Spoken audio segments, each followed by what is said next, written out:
Okay, now we're live on YouTube.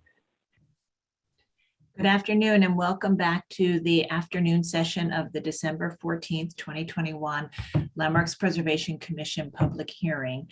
We are resuming this afternoon with item number 4, and because of a slight adjustment this morning, we will then do item number 3 after item number 4 and then resume with item number 5 and remain in the existing order.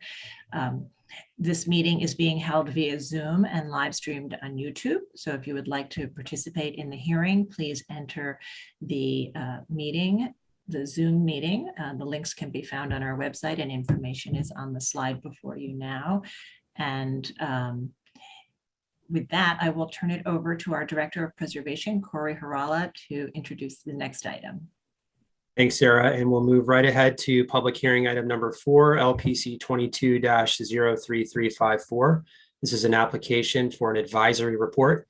It's in the borough of Manhattan, multiple blocks and lots, Broad Street between Wall Street and Exchange Place, the street plan of New Amsterdam and Colonial, New York, individual landmark. This is a pattern of streets, the only remaining above ground physical evidence of the Dutch colonial presence in Manhattan. And the application is to maintain a statue at its current location for 3 years. Hey, commissioners, the applicants have entered the hearing. They do have control of the presentation. You just need to click on your screen and then you can advance the slides using your arrow keys. Please state your name for the record and you may begin. Great. Hi. Oh, sorry, go ahead, Dina. Good afternoon, commissioners. Dina Tasswinter, preservation staff, and I'll be giving a brief overview of the project and then turning it over to the applicants today. So as Corey mentioned, the application before you is to maintain a statue known as Fearless Girl at its current location for a period of 3 years. And you can go ahead to the next slide, Sarah. Great. The statue is sited within the street plan of New Amsterdam and Colonial, New York, individual landmark. The designation report for this individual landmark states that the intent of the designation is to regulate the configuration and presence of the streets rather than the materials, paving, or grading. And therefore, the presentation before you today will show the effect that the installation of the statue has on the configuration and presence of the street plan. Next. This map shows the current location of the statue on Broad Street, facing the New York Stock Exchange.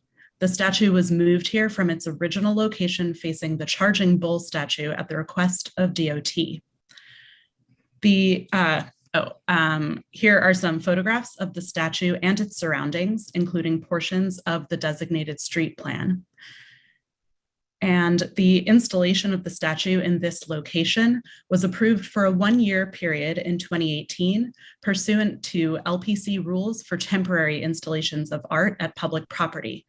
The permit was then renewed twice, which is the maximum that LPC rules allow the staff to approve for temporary installations on city property.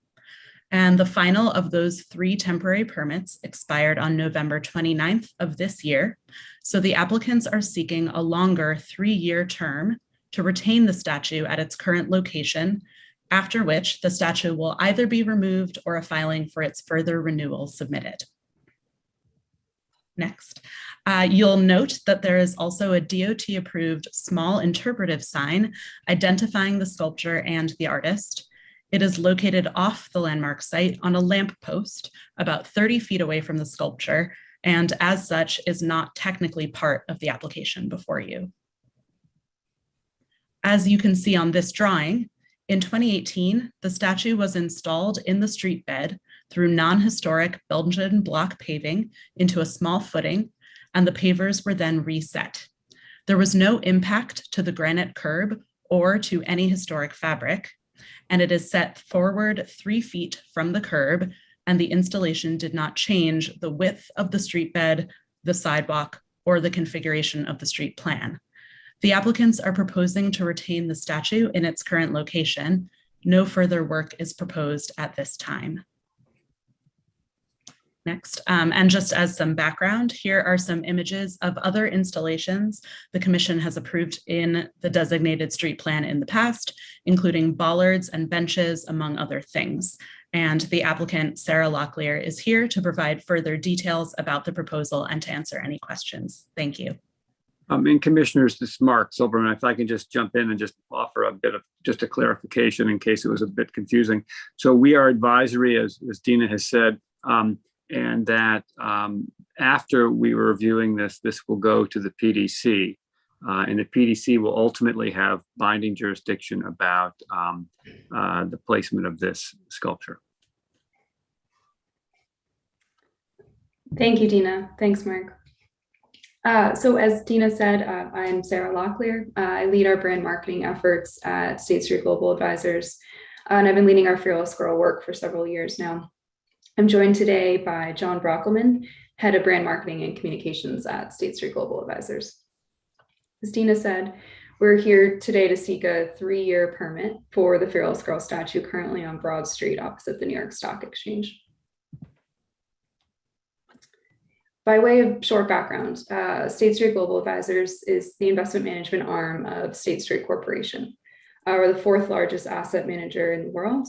We work with institutions around the globe to help millions of people save for retirement, endowments and foundations to fund things like environmental and scientific breakthroughs, and advisors to help their clients invest their life savings. In 2017, we saw that studies for years had shown that companies with women in leadership positions tend to perform better. However, at that time, 1 in 4 public companies still had all male boards. So in March of that year, we issued guidance to companies that we invest in that we expected them to take action to improve the diversity of their boards. To help bring awareness to this critical issue, we worked with our advertising agency, McCann, to place the Fearless Girl statue in New York in 2017, which was met with a tremendous amount of excitement and support in the city and beyond. Kristen Visbal sculpted the statue, and we're grateful to have such an inspiring piece of artwork. Working with the DOT, as Dina mentioned, we chose to move her in December of 2018 to opposite the stock exchange and its iconic facade. We partnered closely with the mayor's office, the LPC, and the DOT to choose the location and navigate the steps through the permitting process. In her current location at the stock exchange, Fearless Girl provides a constant reminder to businesses and investors that women in corporate leadership positions are good for business. When considering her reinstallation, we wanted to be very thoughtful about her location. Broad Street was a much more pedestrian-friendly alternative to her original location, as there's no vehicle traffic and it's a wide street. As Dina said, her placement is appropriately distanced from the curb for accessibility, as well as from the stock exchange fence to ensure that emergency vehicles could pass through if necessary. We're committed to the statue's maintenance. We have cleaning partners come by once or twice a month. And we continue to have a great working relationship with the stock exchange. We work together to partner on our efforts to further the message of gender diversity on corporate boards. We see her placement across from the stock exchange as an important and inspirational message. The stock exchange leadership has actually written a letter of support to keep her in her current location, along with many others, including the Partnership for New York, the Downtown Alliance, Congresswoman Maloney's office, and other key partners. So as we've discussed, our firm is committed to continuing our practices around gender diversity in the boardroom, as well as diversity more broadly. Fearless Girl will continue to spread this message, sparking meaningful conversation and action. So again, our ask today is that the statue will remain in place. We're asking for your approval to keep the statue here for 3 years. There will be no further paving or alterations or any work at this time.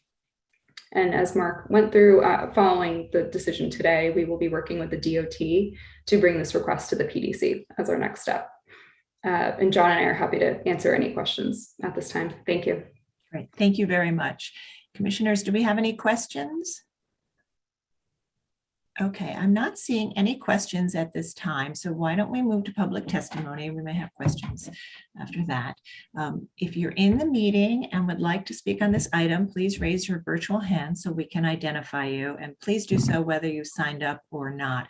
We'll start, as always, with anyone who signed up in advance and then get to others. So I'll turn it over to our Executive Director, Lisa Savage, to take us through the testimony.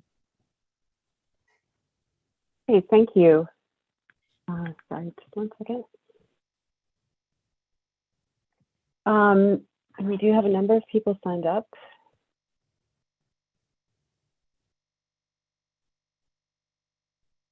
Let's see, I'm going to start with Ina Prado.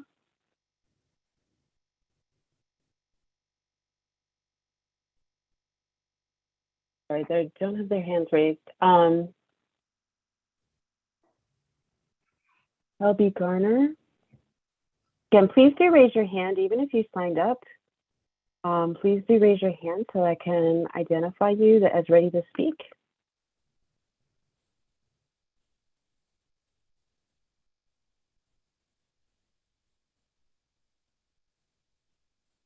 Let's see, in terms of another person that signed up, we've got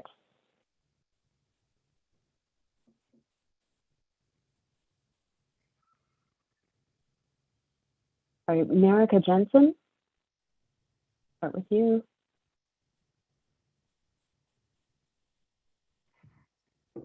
And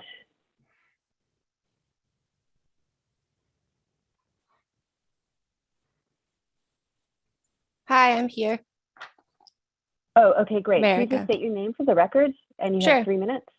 Okay. Yes, I'm going to read a letter. It's a little long, so I'll just start. But my name is Marika May Jensen. I'm an architect and artist working in New York City. I worked for 10 years with Diller, Scafidi, and Renfro, and recently started my own practice. And I write to support making Fearless Girl a permanent monument in the city.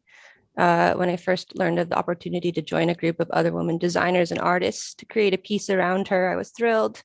As a female architect, artist, and educator, the statue resonates with me. Quite apart from the fact that we have so few female statues in our city, I have a deep emotional empathy and pride in her existence.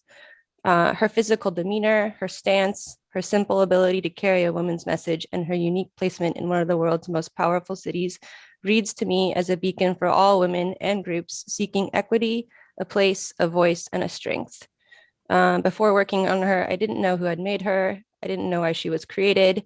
My understanding was of her through the public's dissemination and her message and her image. She is known, she is understood, and she is powerful.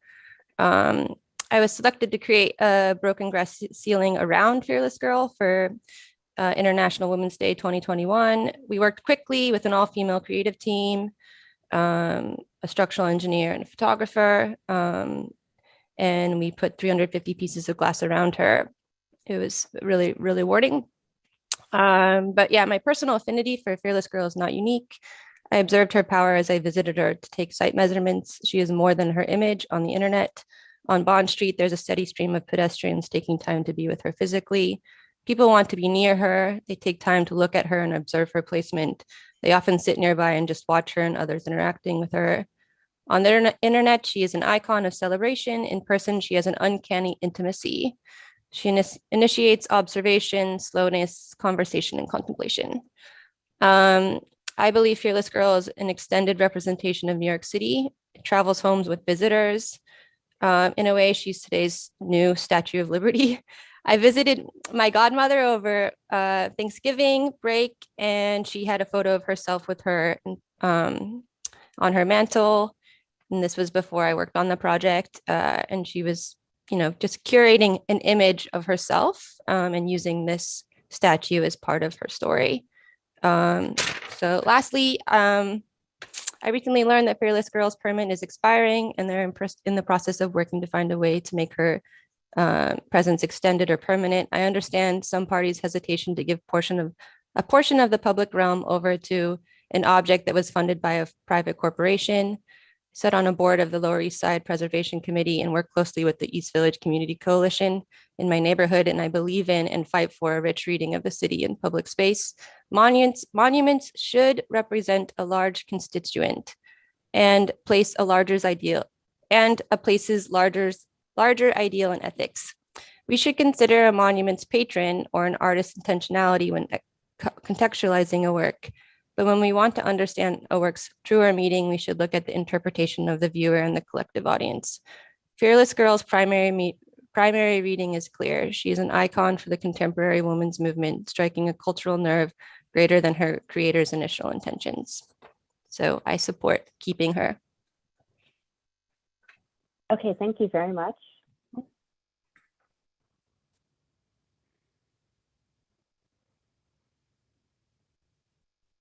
We are going to be joined by the borough president, but I don't see her yet. So next on the sign-up sheet is Todd Fine.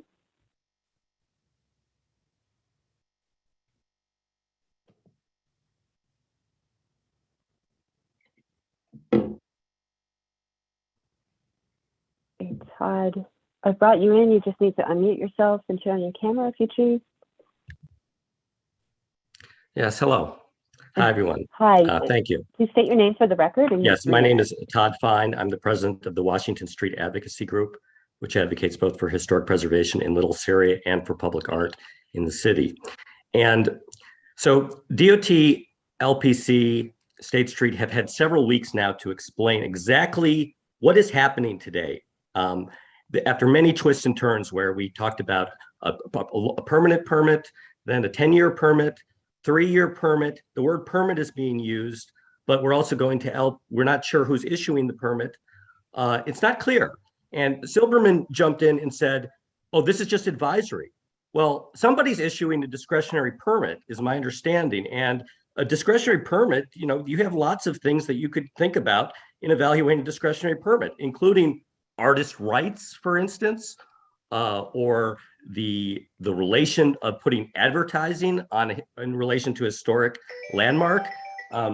These are issues that are in the discretion of LPC. Clearly, advertising, for instance, is clearly in discretion of LPC. So there are other ways that this process needs to be. The commission needs to actually, before any of this is discussed, figure out and determine what is going on here and how they can take control over precedent that may blow up the entire public arts programs. For instance, the DOT agreement that is signed says PDC has to review after 1 year. Well, it's now 5 years. Why is that? Was that because somehow the relation to the street plan, which is supposed to govern the configuration of the streets, has now been used for the first time ever, I believe, in its 40-year history as a basis to allow the permitting of a temporary work? That means now that we can suspend that DOT provision to go 5 years. Maybe we could go even longer if it wasn't for Community Board 1, which didn't actually support this, raising a question when SSGA went to a CB1 meeting, didn't even mention the Design Commission. Sarah Locklear of SSGA says it's a permit, and in the presentation, it's a 3-year permit. So you have full authorization to discuss, in my opinion, not an advisory role, but your discretionary power to issue a permit. Now, like a lot of people, I was a cynic about Fearless Girl until I started looking into it. And it really deserves to stay, but it deserves to stay not because of what their presentation said, that it's about, you know, a corporate advertising campaign about board diversity. It deserves to stay because it's part of a general message about women's equality that caught traction after the election of Donald Trump. And it wasn't commissioned by State Street Advisors. This is very clear in the lawsuit document. State Street Advisors, by the way, is suing the artist who created this work. And in those documents related to that lawsuits, it's very clear that the artist had no agreement with the company at the moment when DOT and State Street Global Advisors were negotiating with the city to change the boilerplate agreement, which you actually have the wrong copy of in your files, inexplicably, to remove artist rights. So hey, Mr. Fine, you've gone over your 3 minutes. Okay, so I've gone over. I believe that the work should stay, but I think that if LPC does not get to the bottom of this and set the proper precedent today, they will really be doing a potential injustice and maybe blowing up the city's public art programs forever. Thank you. Okay, thank you. Next, we have Borough President Brewer. Thank you. Bring her in as a panelist.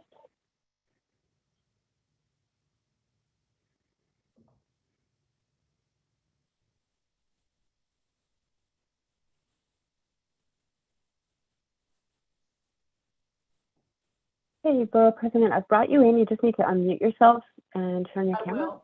Thank you very much. I appreciate it, and this is a great topic. So I know I am supporting the Fearless Girl statue. You know that it's in the financial district, and you know that State Street put it there some time ago, and there was always controversy about that, but that's another story. And we are supportive of an extension of the Landmarks Preservation Commission permit that I think expired just a little while ago. And I understand that it would facilitate a 3-year temporary installation of the statue. It has become quite the place to be. She's very small. She's 4 feet 2 inches tall. She's 250 pounds. But that pose of a young girl with her hands placed on her hips and her face looking slightly uplifted has become a place, a signature, something really, really special in our city. Thank you to the artist, Kristen Bisbal. It was inspired by 2 young women she knew, a 7-year-old daughter and a 9-year-old Latina. I think it was installed March 7th, 2017, right before International Women's Day, in front of the bull. And that was quite something too, in terms of the discussion from the sculptor of the bull to the people who were wanting to have them facing each other. This statue has had, this young girl has had quite a history. And I want to thank State Street Global Advisors, because they were trying to put gender equity issues front and center by having this fearless girl in our midst. And of course, that too became a whole drama, but still want fearless girl. So I do support the extension of the permit. I think it should be at its present location. It's not a historical landmark, but it has significance historically at this point. And I think the sculptor in particular intended the work to represent a time of change in our historical representation of the relationship between images of cultural dominance and the issue of gender equity confronting these forces. And that's what I think she was trying to do. And I think right before the installation, we were all looking, really for a symbol of the women's movement. But this girl has somewhat done that. She has been admired by tourists and New York City residents alike. And I have to say, according to State Street, so I don't know if this is completely correct, but there are 1,486 companies were identified for not having a woman on their board before the statue was there. And as of February of this year, 862 of those companies have added a female director. I'm sure there are other pressures. This is just one.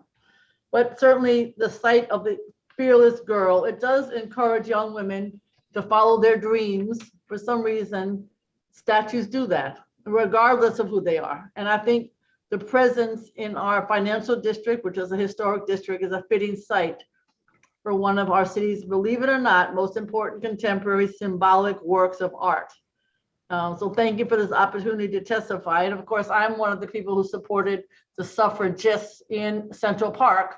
Originally, we were no by everybody. And finally, the Parks Department said yes. And just like the fearless girl, which is so popular, I have to say that the suffragists in Central Park have become quite popular. In fact, they're almost a destination, which is good for our economy, not to mention our city. So I think these two actually have become a symbol of our great city, and they could not be better. So thank you very much, and I appreciate the opportunity to testify today. And thank you so much for your testimony. Could I just ask you to state your name for the record? I apologize. Sure, I'm sorry. I'm Gail Brewer, Manhattan Borough President.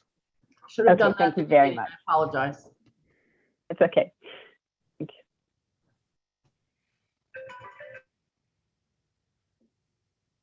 you. Okay, and I see somebody who signed up. Tina Prado.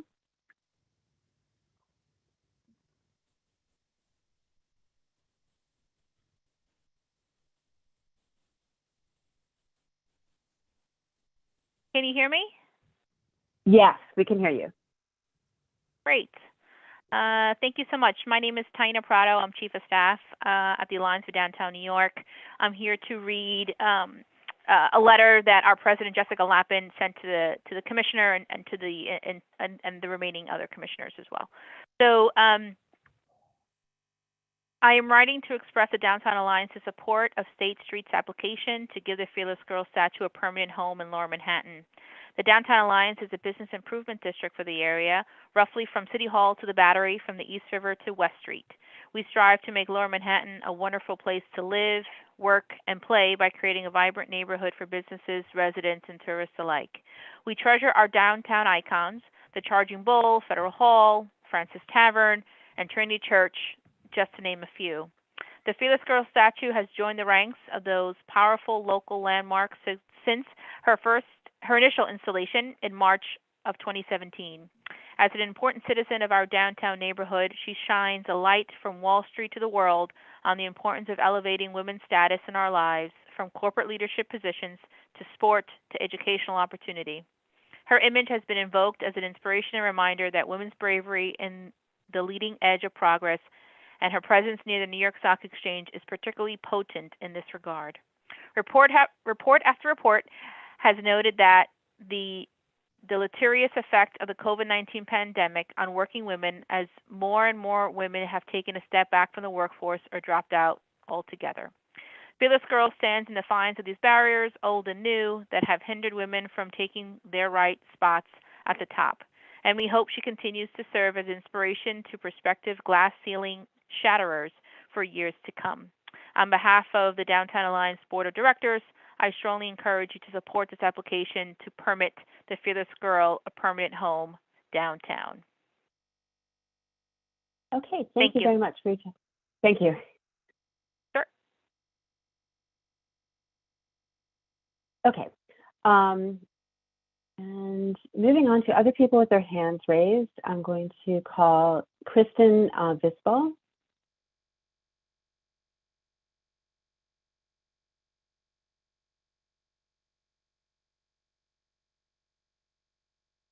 Okay, Kristen, I see you declined to be promoted to a panelist.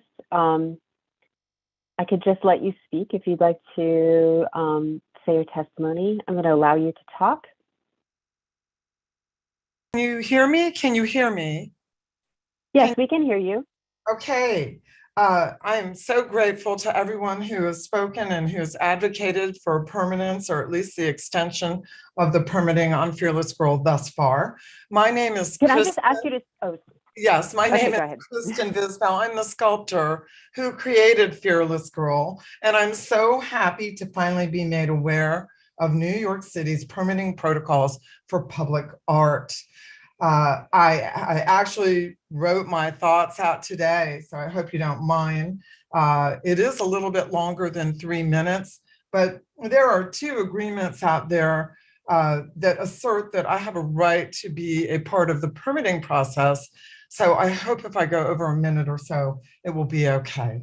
I wish to thank the Commission for ensuring Fearless Girl remains up to this point.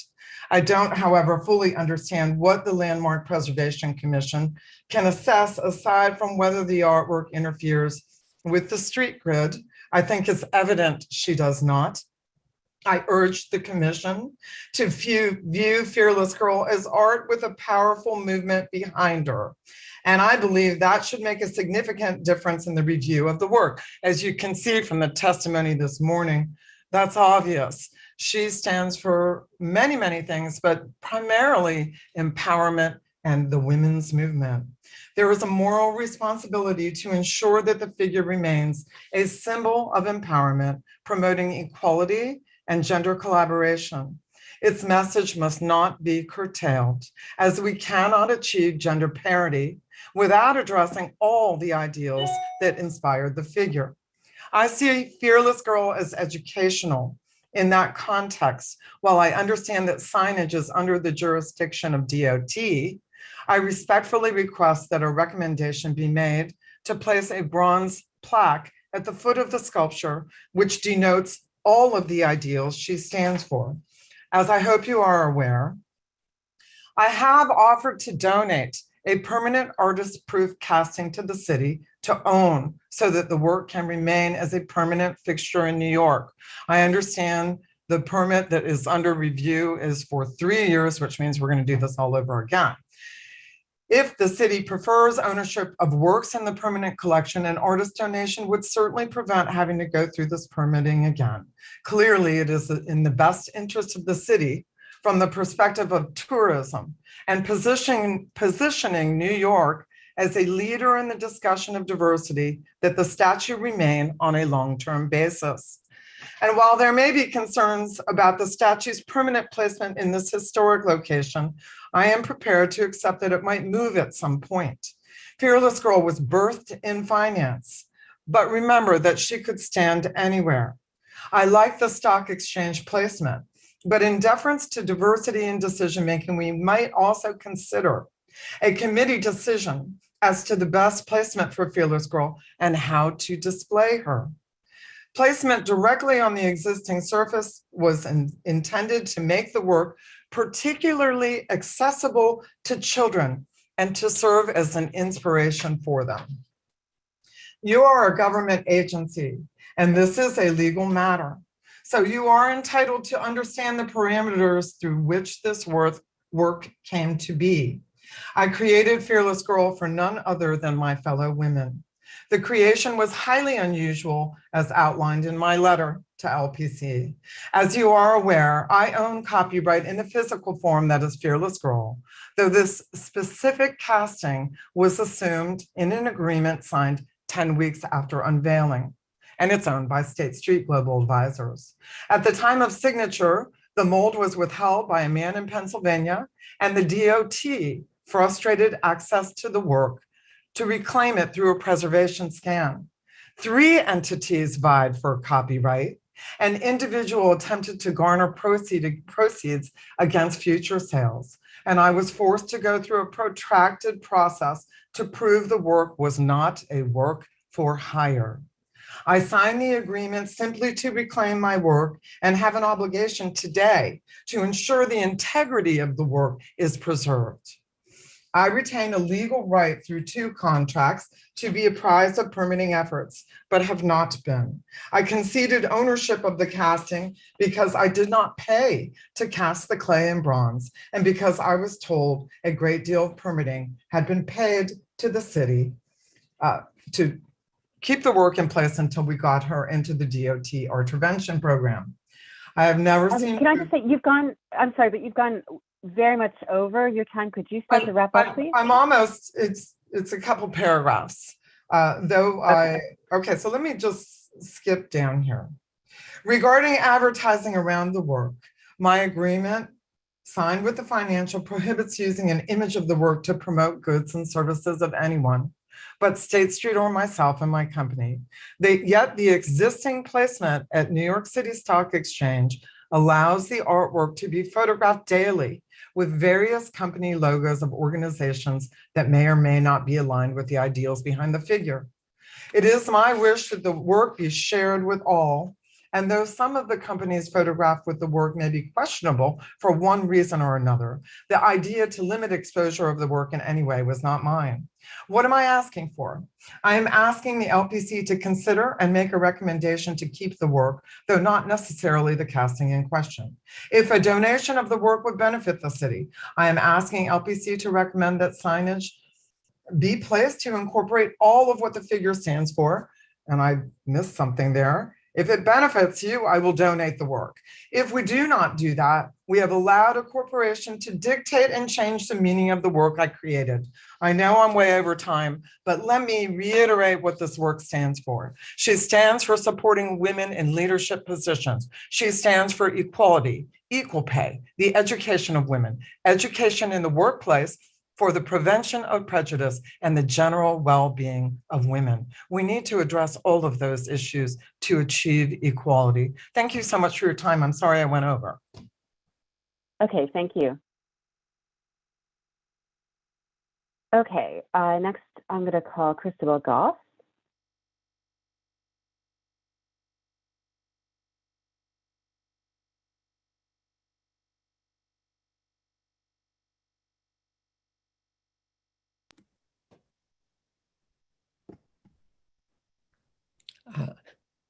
Yes, you can hear me, I hope. Yes, we can hear and see you. This is Christabel Goff speaking for the Society for the Architecture of the City. For our harbor statue, Liberty was envisioned as a woman, as was Godden's Victory, portrayed leading General Sherman's horse after his triumph in the war that abolished slavery.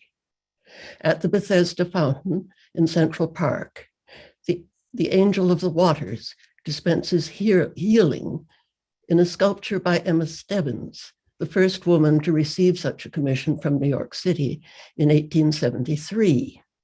All of these landmarks could be called beautiful. In Berman versus Parker, Justice Douglas wrote the decision that made landmarks legislation possible, saying it is within the power of the legislature to determine that the community should be beautiful. Our local landmarks law does not require beauty, although it speaks of fostering civic pride in the beauty and noble accomplishments of the past. The street plan of New Amsterdam is a unique individual landmark. The designation report, emphasizing history, stipulates that only the pattern of the ancient streets need be preserved. Thus, placement of a small statue is neither proscribed nor encouraged. But there is another larger issue. Fearless Girl is a temporary installation. Temporary permits lose their meaning if reissued over and over again. Beneficiaries here, the sponsors of Fearless Girl, are commercial entities. State Street Global, a major investment firm advised by a major public relations group, McCann. They benefit from the use of a distinguished public space and the publicity that entails, and they need good publicity. The New York Times reports that State Street Global recently paid a $5 million settlement to compensate their female employees for wage discrimination. The genius of their advertising campaign here is comparable to one now banned by federal law, Philip Morris's "You've Come a Long Way, Baby," for Virginia Slim cigarettes. Cigarettes are a problem for public health, but perhaps an ad man's cynical caricature of feminist political action is a problem for rational governance. Fearless Girl could go elsewhere now and not remain indefinitely enshrined among New York City's landmarks. And we certainly appreciate the sculptor's words. She rightly observes that it could be placed elsewhere, and that would be something we could support. Thank you. Okay, thank you. And I see one more hand raised. And as a reminder, if you would like to speak on this item, please do raise your virtual hand. I'm going to call Victoria's iPhone now.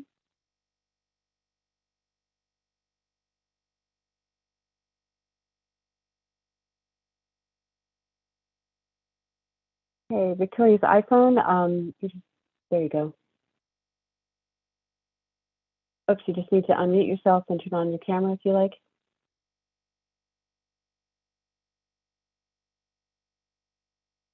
Okay, Victoria's iPhone, would you like to speak on this item?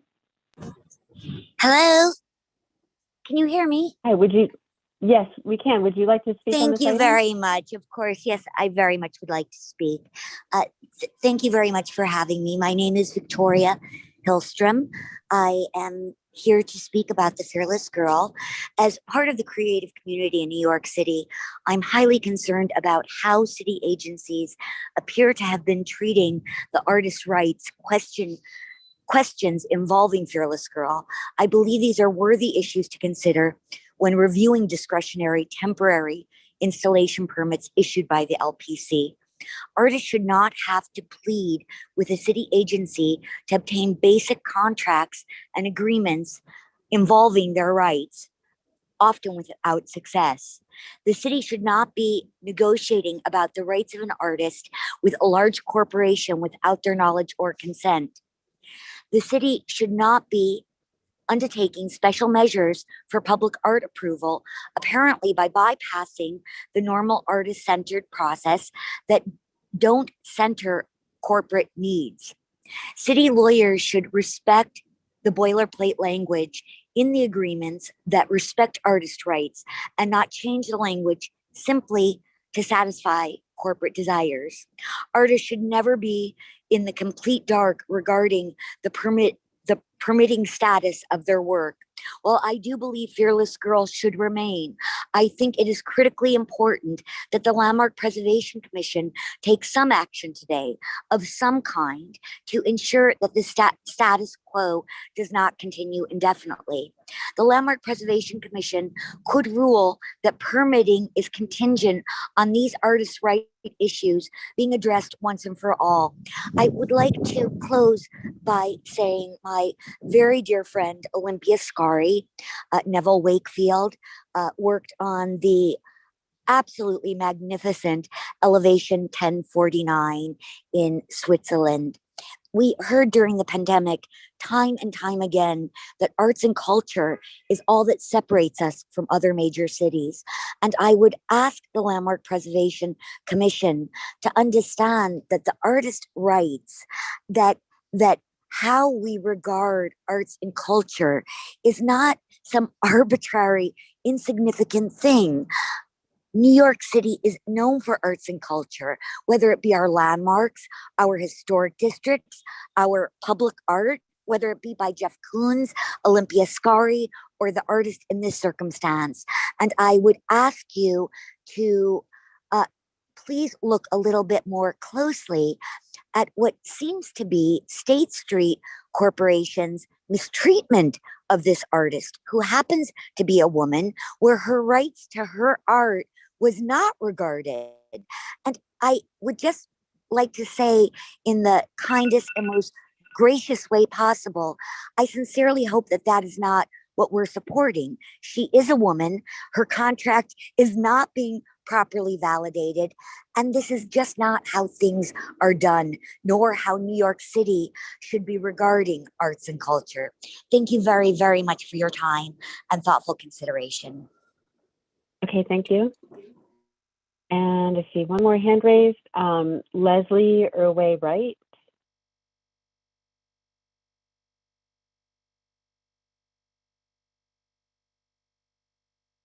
Okay, Leslie Irway Wright.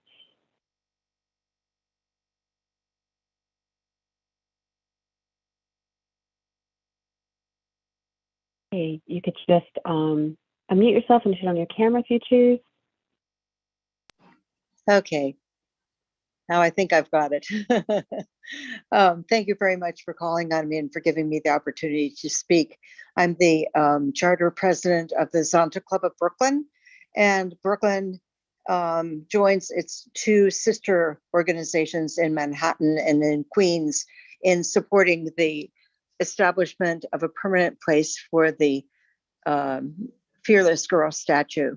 We would encourage you to keep it where it's located, because we feel that that is a location that is easily accessible to the many visitors that we have coming into the city. Our city is an international city. Yes, of course, it's part of the United States and part of the state of New York, but it also is one where many visitors come in order to see what we have to offer. And the Fearless Girl is one that communicates the opportunity for all to think about and to move more toward equality for women and girls. The Zonta Club of Brooklyn stands firmly behind keeping the location where it is, and we would like to see an established home for the Fearless Girl. As I left the Wall Street area this morning, I was impressed by the number of women and girls who were standing in line waiting to have themselves photographed with the Fearless Girl. It clearly communicates something that they would like to have permanently in New York. And I know that different times when I've been down there and there's been some mention of the fact that it may be moved, there's been a great deal of chagrin on the part of those who've heard this spoken about the Fearless Girl statue. So please, and I encourage you to keep it where it is and to make it a permanent home. It's been very interesting to listen to the testimony this afternoon, and I really welcome your decision soon. Thank you so much. Okay, thank you. Could you please state your name for the record? Yes, my name is Leslie Irway Wright, and I'm the charter president of the Zonta Club of Brooklyn. Okay, thank you. You're welcome. Okay, I do not see any other hands raised on this item.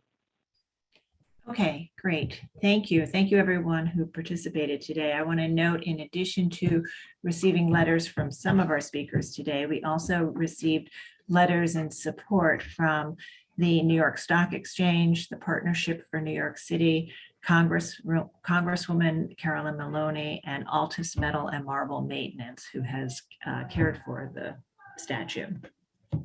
So I'd like to turn to the applicant team and ask if you would like to address anything that we've heard in the testimony. But before we do that, I also want to just turn to our general counsel, Mark Silberman, to just briefly respond to the issue of the LPC jurisdiction and purview under the landmarks law. Thank you, Sarah. So there was a lot of comments about the process, and I just want to emphasize this is a very straightforward application, commissioners. There's nothing precedent setting or unusual about it. We had an application to install artwork on a temporary basis on city property.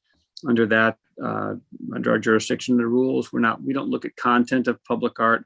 We're looking at its placement and its whether it's plans for installation and ultimately removal at the end of the term. That's all we're looking at. There's no impact of temporary art on landmark property because of that. Under the rules, staff can extend that for 2 years, which we did in this case, after which the applicant must apply for to the commission for approval to keep it there.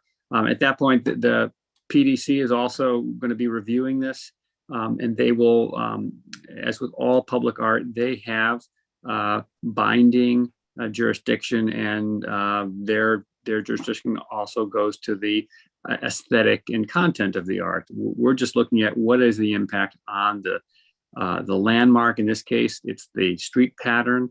So as has been said, the designation report contains a statement of regulatory intent that really highlights that our review for this landmark is really looking at impacts on the configuration and width of the street. And that's the way you should be looking at this. How does this proposal affect that reading of the street? And with respect to the duration, that is something, again, that's sort of outside of our jurisdiction. This is something that DOT and the applicant have applied for. If they choose to apply for something different in the future, they of course may do so. I'm happy to answer any other questions that people may have. Right. So just to finally, be clear, I should just go ahead. I just want to say that there's a lot of questions raised about contractual issues having to do with artist rights and relationship to State Street and DOT. Those contractual issues are not before us. We have an application, and that's what we're looking at. Those issues should be worked out between the artist, the DOT, State Street Capital, and any other entity that has an interest in it. Right. And I think there was even a question raised about why we were reviewing it at all. And I just want to be clear that under the landmarks law, we must review installations on designated property. And as always, we are advisory on public art. And our, as Mark said, our review concerns the effect on the street plan, which is the designated landmark, and issues related to the substance or content of the art, the contracts, the copyright, the signage, are all issues that are outside of our purview and would be discussed when this goes to the Public Design Commission that has binding jurisdiction.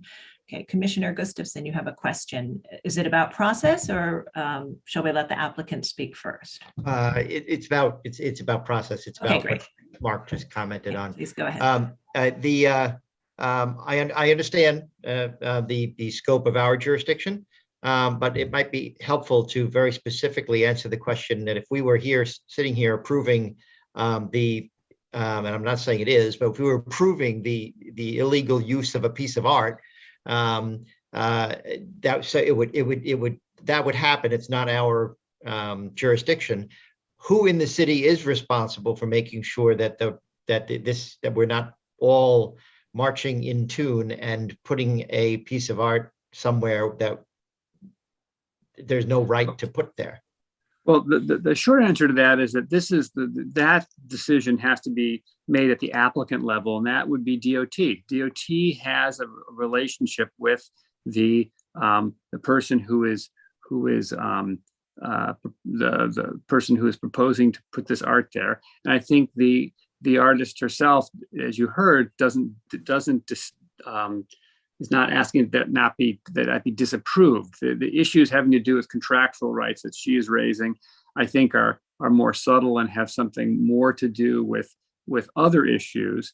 But ultimately, that question is one that DOT should be answering. Is DOT comfortable that the person they are working with has the authority and the right to, propose to put this work of art there?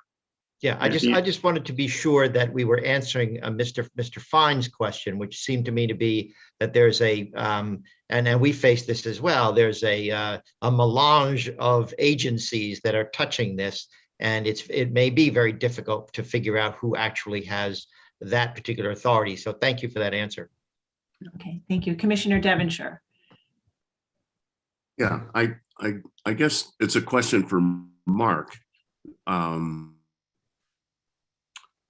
All of the agencies aside, it through some of this testimony, it has become relatively clear that State Street uses this as advertising to me. And I'm just curious if the LPC, if you as the attorney for LPC or LPC in general, not us table sitters, as advertising, because in as much as it might be, I think we need to look at it from a different perspective. And, shame on State Street for the way they treat women. But if this is a symbol of State Street, the organization, then that's advertising. Is that not correct? Help me, Mark. Well, I would say that we start with the premise that this is art.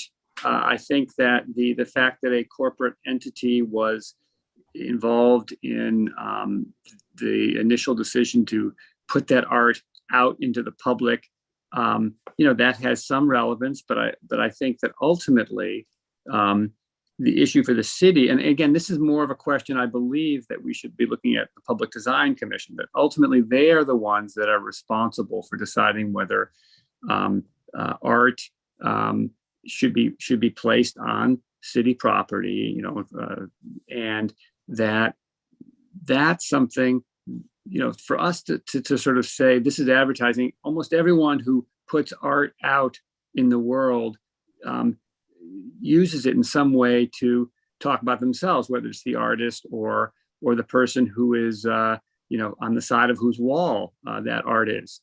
So I think that art can be used for advertising, but I think what we've heard, I think the testimony is pretty clear that this sculpture is treated as art by almost everyone. And so I think for us to sort of view it differently because somehow State Street has used it in its own campaigns for whatever reason, I don't think that's relevant. I think the issue for us is, especially in this particular landmark, where this is really about the configuration of the streets and the reading of the streets, do we think it detracts from that or changes that? And the larger question of, is it art? What kind of art is it? Is it good art? That's a question I think that really needs to be left to the PDC. Yeah. My question didn't really have to do with whether or not this is art, but I mean, at some point it was art, but if it's being used by that corporation as almost a billboard, or do we need to look at it in a different way? Because they're getting juice out of this thing. Well, again, Commissioner Devonshire, I think that is something that ultimately the Public Design Commission would review, as they're going to review the installation in the content of the art in a substantive way. And so I think for us, as much as we love the notion of it as art, I think we're looking at it in the same way that we would look at the bollards that we've approved or the benches that we've approved in the street, or even the elevator, right? Our purview is what is the effect on the configuration and presence of the street plan, regardless of what type of installation it is. And then the question about the nature of the art is something the Public Design Commission would review, as they have always had binding jurisdiction over public art. Okay. All right, other questions? All right, I don't know if the applicant team would like to make any final comments before we begin our discussion. We would just, again, like to say thank you so much for the opportunity to come before you today. We really appreciate your time and your consideration on this topic. Thank you. Okay, great. Thank you. All right, commissioners, I'm going to start to request to unmute all of you so that we can begin our discussion. And Commissioner Gustafson, would you make a motion to close the hearing? So moved. Thank you. And Commissioner Goldblum, would you second that motion? Second. All in favor, say aye. Aye. Aye. Aye. Any opposed? Okay, the hearing is closed, and we'll begin our discussion now. And you know, I think I want to thank everyone who spoke today, and I do think that issues of art and how artists are supported by the city are very important, and the nature of contracts and particularly supporting women artists are important issues, unfortunately, outside of our purview. And while we don't regulate the substance or content of art, I do have to say that personally, it is thrilling to actually have a role in the presence of Fearless Girl, who stands in support of empowering women and gender equity in business and beyond in our city. And especially in this location across from the New York Stock Exchange, another one of our landmarks in the heart of our corporate world. So, you know, I am very interested in the content here, and I do hope all of the issues raised today are continued to be discussed at the Public Design Commission. Our purview today is limited to the effect of the installation has on the configuration and presence of the street plan, meaning does the installation change the configuration, the width, or the street pattern, and does it affect or does it detract from those aspects of the street plan? And we'll look at it, as I said, in a similar way that we've looked at to how we've looked at the bollards and the benches and the elevator. So we'll focus our comments largely on those aspects, but again, please feel free to add other personal feelings. I know many of us are inspired by Fearless Girl. And the application is proposed for a 3-year term, as that timeframe relates to the Public Design Commission process for temporary installations. And of course, the applicant would have the opportunity to return to the relevant agencies in the future if they want to seek further extension or permanent installation. So that opportunity is always there. So let's begin our discussion. Commissioner Holford Smith, would you start this one? Sure. I think Fearless Girl is an inspiration, and so glad that she exists in our city. And I understand a lot of the complexities of the testimony today are beyond our scope of jurisdiction. So I do hope that any issues with contracts or permanent status can get ironed out by other agencies. But I am in full support of having her stay where she is. And I do not think that she has any negative impact on the street grid that is the landmark that is before us, actually.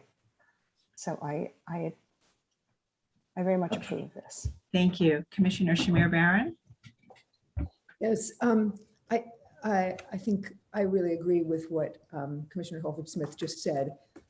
My only question was whether or not a temporary condition that is continuous and starts to be perceived as something that is permanent, meaning that do visitors to that part of of the city, and when they see the grid that is the landmark itself, start to think that this is a kind of a permanent part of it. And I think that there is a situation where that might be the case, but I think the actual figure here, this particular sculptural piece, it actually, because of its form, has about it a kind of an almost a temporary or a kinetic quality that makes it seem like it could leave, that it's not attached to the street itself. And so for that reason, I think it does not dramatically alter the perception and the understanding of the landmark. And so I advocate the reissuance and continued presence of the sculpture there. Okay, thank you very much. Commissioner Gustafson. You surprised me by going the opposite way around the room. I think while others may comment on it, our decision here is content neutral. Whether we love it or we don't love it is really not something that we should be considering. I didn't hear any testimony that suggested that it has a negative impact on the configuration and presence of the street pattern and the designated the subject matter of the designation, the street plan. So I am in support of it. I would not be in support of us taking any action as suggested by many of the people who testified that is beyond our jurisdiction. It is not, in my mind, appropriate for us to attempt to correct an alleged illegality by committing another illegal act. That's just not the way we do it. If it is the purview of DOT for those issues that they raise, then that is where they should go. I may be supportive or not. That's not the issue. I think that within our jurisdiction, what is within our jurisdiction, I am completely in support of retaining this statue there. Thank you, Commissioner Jefferson. I support the extension. Okay. Commissioner Lutfi. Yeah, I don't see any reason not to support this. It doesn't seem to impact the configuration of the roadway in any way. Doesn't detract from the landmark, and it can be easily removed. I do want to say on a personal note that I happen to really enjoy this sculpture, and it always brings a smile to my face, and it's inspiring to me. And I hope it inspires many young girls to grow up and be fearless women. Thank you. Commissioner Bland. Well, I sit about 200 feet from the Fearless Girl right this minute. And during lunch break, went out to see her again as I grabbed some lunch off the street and brought it back here to eat. I also took something down off a wall that I look at as I am testifying, as I am participating as a commissioner every day. That's the street grid of Lower Manhattan in its original form, which is more or less the landmark that we're talking about. I would be devastated if this impudent little girl walked away. It looks as if she could too, if she could just get upset and just walk away. I think it would be devastating. There's no way that this wonderful statue here interferes with my appreciation of Broad Street in particular, but also the whole street pattern of Lower Manhattan, which is our designated individual landmark. I love walking on Broad Street, particularly because of the way that Canal has been shown to be real. We can really visualize what it was. And she's a part of it and in no way interferes with it. Thank you. Commissioner Chen. Just to echo Commissioner Brand's comment, as well as Commissioner Gustafson's criteria, I think the one thing that is very clear is that this sculpture, whether you like it or not, is actually enhancing the life of the New York City. And I don't think anybody in all the testimony disputes that. Wearing my other hat as a member of the Lower Manhattan Historical Society, I think they are delighted. I'm so glad that Commissioner Bland pointed out this is where the city began. This Broad Street was the canal. And on a very deeper personal note, my grandfather on my mother's side, who's a school principal, will be absolutely delighted, ecstatic, because during the women's suffrage movement, she named my mother Equal Power and named her sister Feminine Power. He will be laughing in heaven right now. Thank you. Commissioner Devonshire. In as much as it doesn't affect the street grid or the plan of the designated district, I can approve it. Okay. Commissioner Goldblum. The only thing I would add is that I just think that the statue's placement and orientation as a statue actually works to reinforce the street grid by its position and how it people interact with it. I think it's actually strengthening the people's reading of where this curb is relative to where the street is, what the orientation of the street is. And since this is now, for the time being, a pedestrian way, I think that definition is important because it can kind of get lost in the general pedestrianness of the zone. I think the statue's being where it is and its orientation is actually an asset to the district, to the designation. Okay, thank you. And Commissioner Chapin.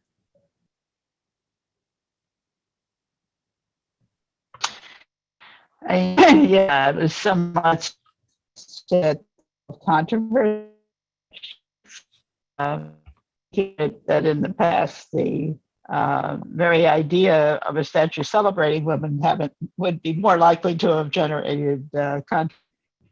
But fortunately, we are far beyond that. There are too few statues of women in the city, and I'm pleased to support this because I do not see any negative from its physical placement in a landmark area next to a landmark. So it was an enlightening discussion, and I will see how things play out on the other issues, but I can support this. Great, thank you very much. Okay, so I think that we have unanimous support for Fearless Girl to remain in this location for this additional requested 3 years. So Commissioner Holford Smith, would you make a motion? Yes, I'd love to. In the matter of LPC 22-03354, Broad Street between Wall Street and Exchange Place, street plan of New Amsterdam and Colonial, New York, an individual landmark. A pattern of streets, the only remaining above ground physical evidence of the Dutch colonial presence in Manhattan. Application is to maintain a statue at its current location for 3 years. I note that the statue has already been installed pursuant to a staff advisory report for a temporary 1-year installation, which was subsequently renewed twice. I also note that according to the street plan of New Amsterdam and Colonial, New York designation report, the intent of the designation is to regulate the configuration and presence of these streets, rather than to deal with matters of materials, paving, and grading. In addition, the Commission does not comment on the substance or aesthetics of proposed artwork, but only its presence as a physical object in the streetscape. Finally, I note that because this is artwork, the PDC has binding jurisdiction over this application. I recommend that a positive report be issued, finding that the statue will be installed for a period of 3 years, that the work will not eliminate any portion of or otherwise permanently affect the curb line or roadbed, which is a significant feature of this individual landmark. That the presence of the statue set forward 3 feet from the curb will not disrupt the relationship between the roadbed and the curb and sidewalk, nor diminish the legibility of the irregular street pattern, which makes the plan of the streets so evocative of its early origins. That the statue was installed through mortar joints in the roadbed Therefore, the statue could be removed and the street exposed and restored with minimal effort in the future. And that because this part of the street plan has been pedestrianized, having the sculpture in the roadbed will not be incongruous with or distract from the street plan. Okay, great. And Commissioner Shamir Baran, would you second that motion? Second. Thank you. Mark, will you call the vote? You're muted. Yes, Mark. sorry, I was muted. Sorry. Chair Carroll, Aye. Commissioner Bland, Aye. Commissioner Shamir Baran, Aye. Commissioner Chapin, Aye. Commissioner Chen, Aye. Commissioner Devonshire, Aye. Commissioner Goldblum, Aye. Commissioner Gustafson, Aye. Commissioner Jefferson, Aye. Commissioner Lutfi, Aye. Commissioner Holford Smith. Aye. With 11 in favor, none opposed, the motion passes. Okay, so that's approved. And we'll be issuing a favorable advisory report. And the next step will be the Public Design Commission. Thank you. And thanks to everyone who participated today. And we'll move to the next item. And So we'll be going back briefly in the agenda to item number 3, which we passed over just before lunch. That's LPC 22-02973, an application for a certificate of appropriateness in the Borough of Manhattan, Block 146, Lot 11, 109 West Broadway in the Tribeca South Historic District. This is an Italianate style store and loft building built in 1860, and the application is to replace storefront entrance infill.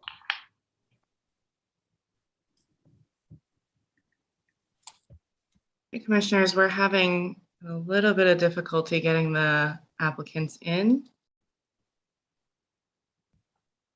Okay, they have now entered the hearing and they now have control of the presentation. Just click on your screen, unmute yourself, state your name for the record, and you can advance the slides using your arrow keys, and you may begin.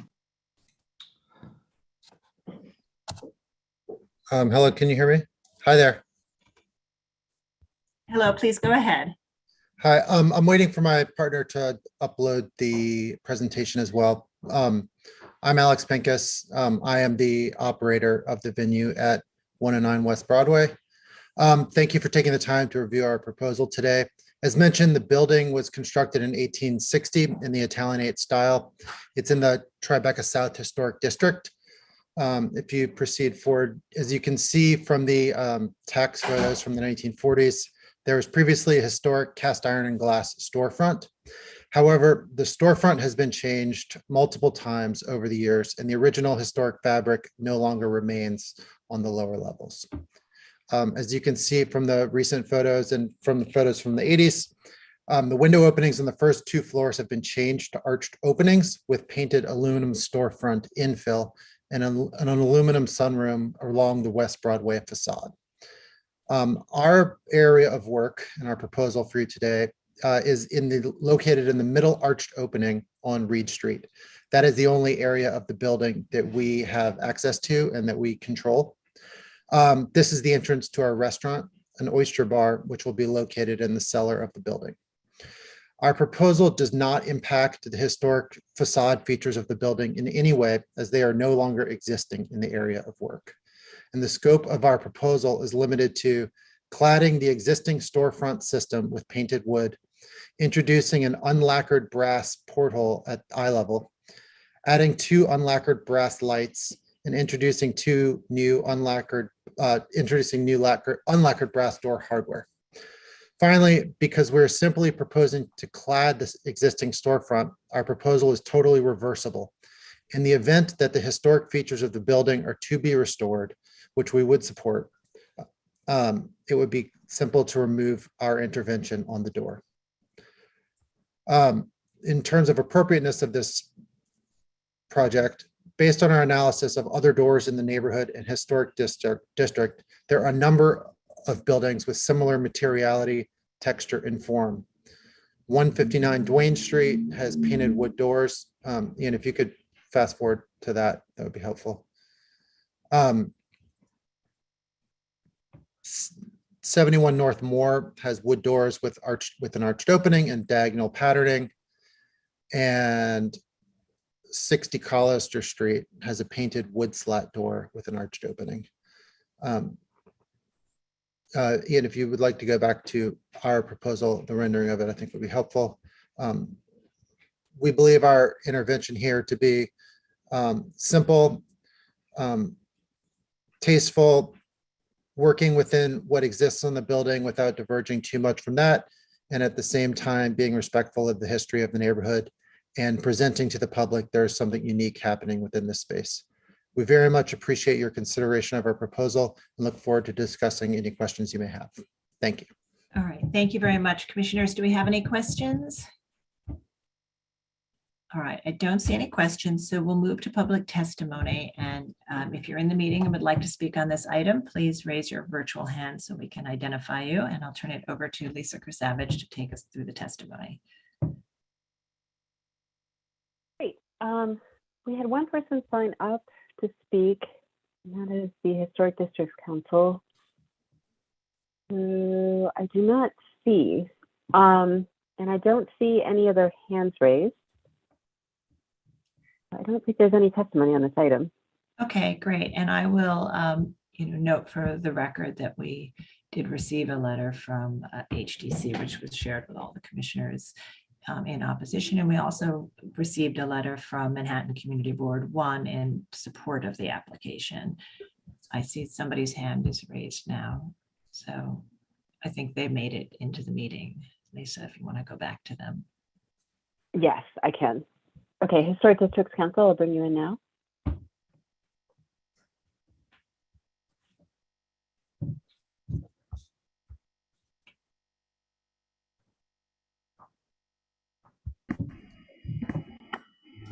Hi, this is Kathy Brill speaking on behalf of the Historic Districts Council. HGC finds the proposed infill inappropriate in the context of the historic district. The solid infill doorway between the two transparent windowed doorways appears awkward and inconsistent with surrounding storefronts. The buildings in the Tribeca South Historic District were originally designed to have their commercial storefronts lined with glass windows, and the infill on this entryway departs from that pattern. We recommend this project be redirected instead to restore the historic appearance of the building. Thank you. Okay, thank you. Okay. Thank you. And I think that concludes the speakers. And as I said, the community board recommended approval of the application. I'd like to turn back to the applicant. Would you like to respond to the testimony? Certainly. We would love to restore the building to its original state. However, we are not the owner of the building and we do not have control over the facade to do that. And if you note, behind this glass door is simply a vestibule to a fire exit threshold between a restaurant and an entry to the stairs below. There's nothing to see here, and it's frankly an unattractive space that we are enhancing for presentation to the street as it is. If I personally had control of this space, I would do something different with the entire facade, but we're trying to make the best out of a limited amount of space that we have to work with. And we agree with the community board that this is a proper intervention given the removal of all history from this ground level of the building to date. Thank you. Right. And that the opacity of the infill is intended or designed by you to conceal the fire Exactly. stair. Yeah, Okay. thank you. All right. Okay. Commissioners, do we have any final questions? Okay, I am sending you all a request to unmute so that we can begin our discussion. Commissioner Goldblum, would you make a motion to close the hearing? So moved. Thank you. And Commissioner Jefferson, would you second that motion? Second. All in favor, say aye. Aye.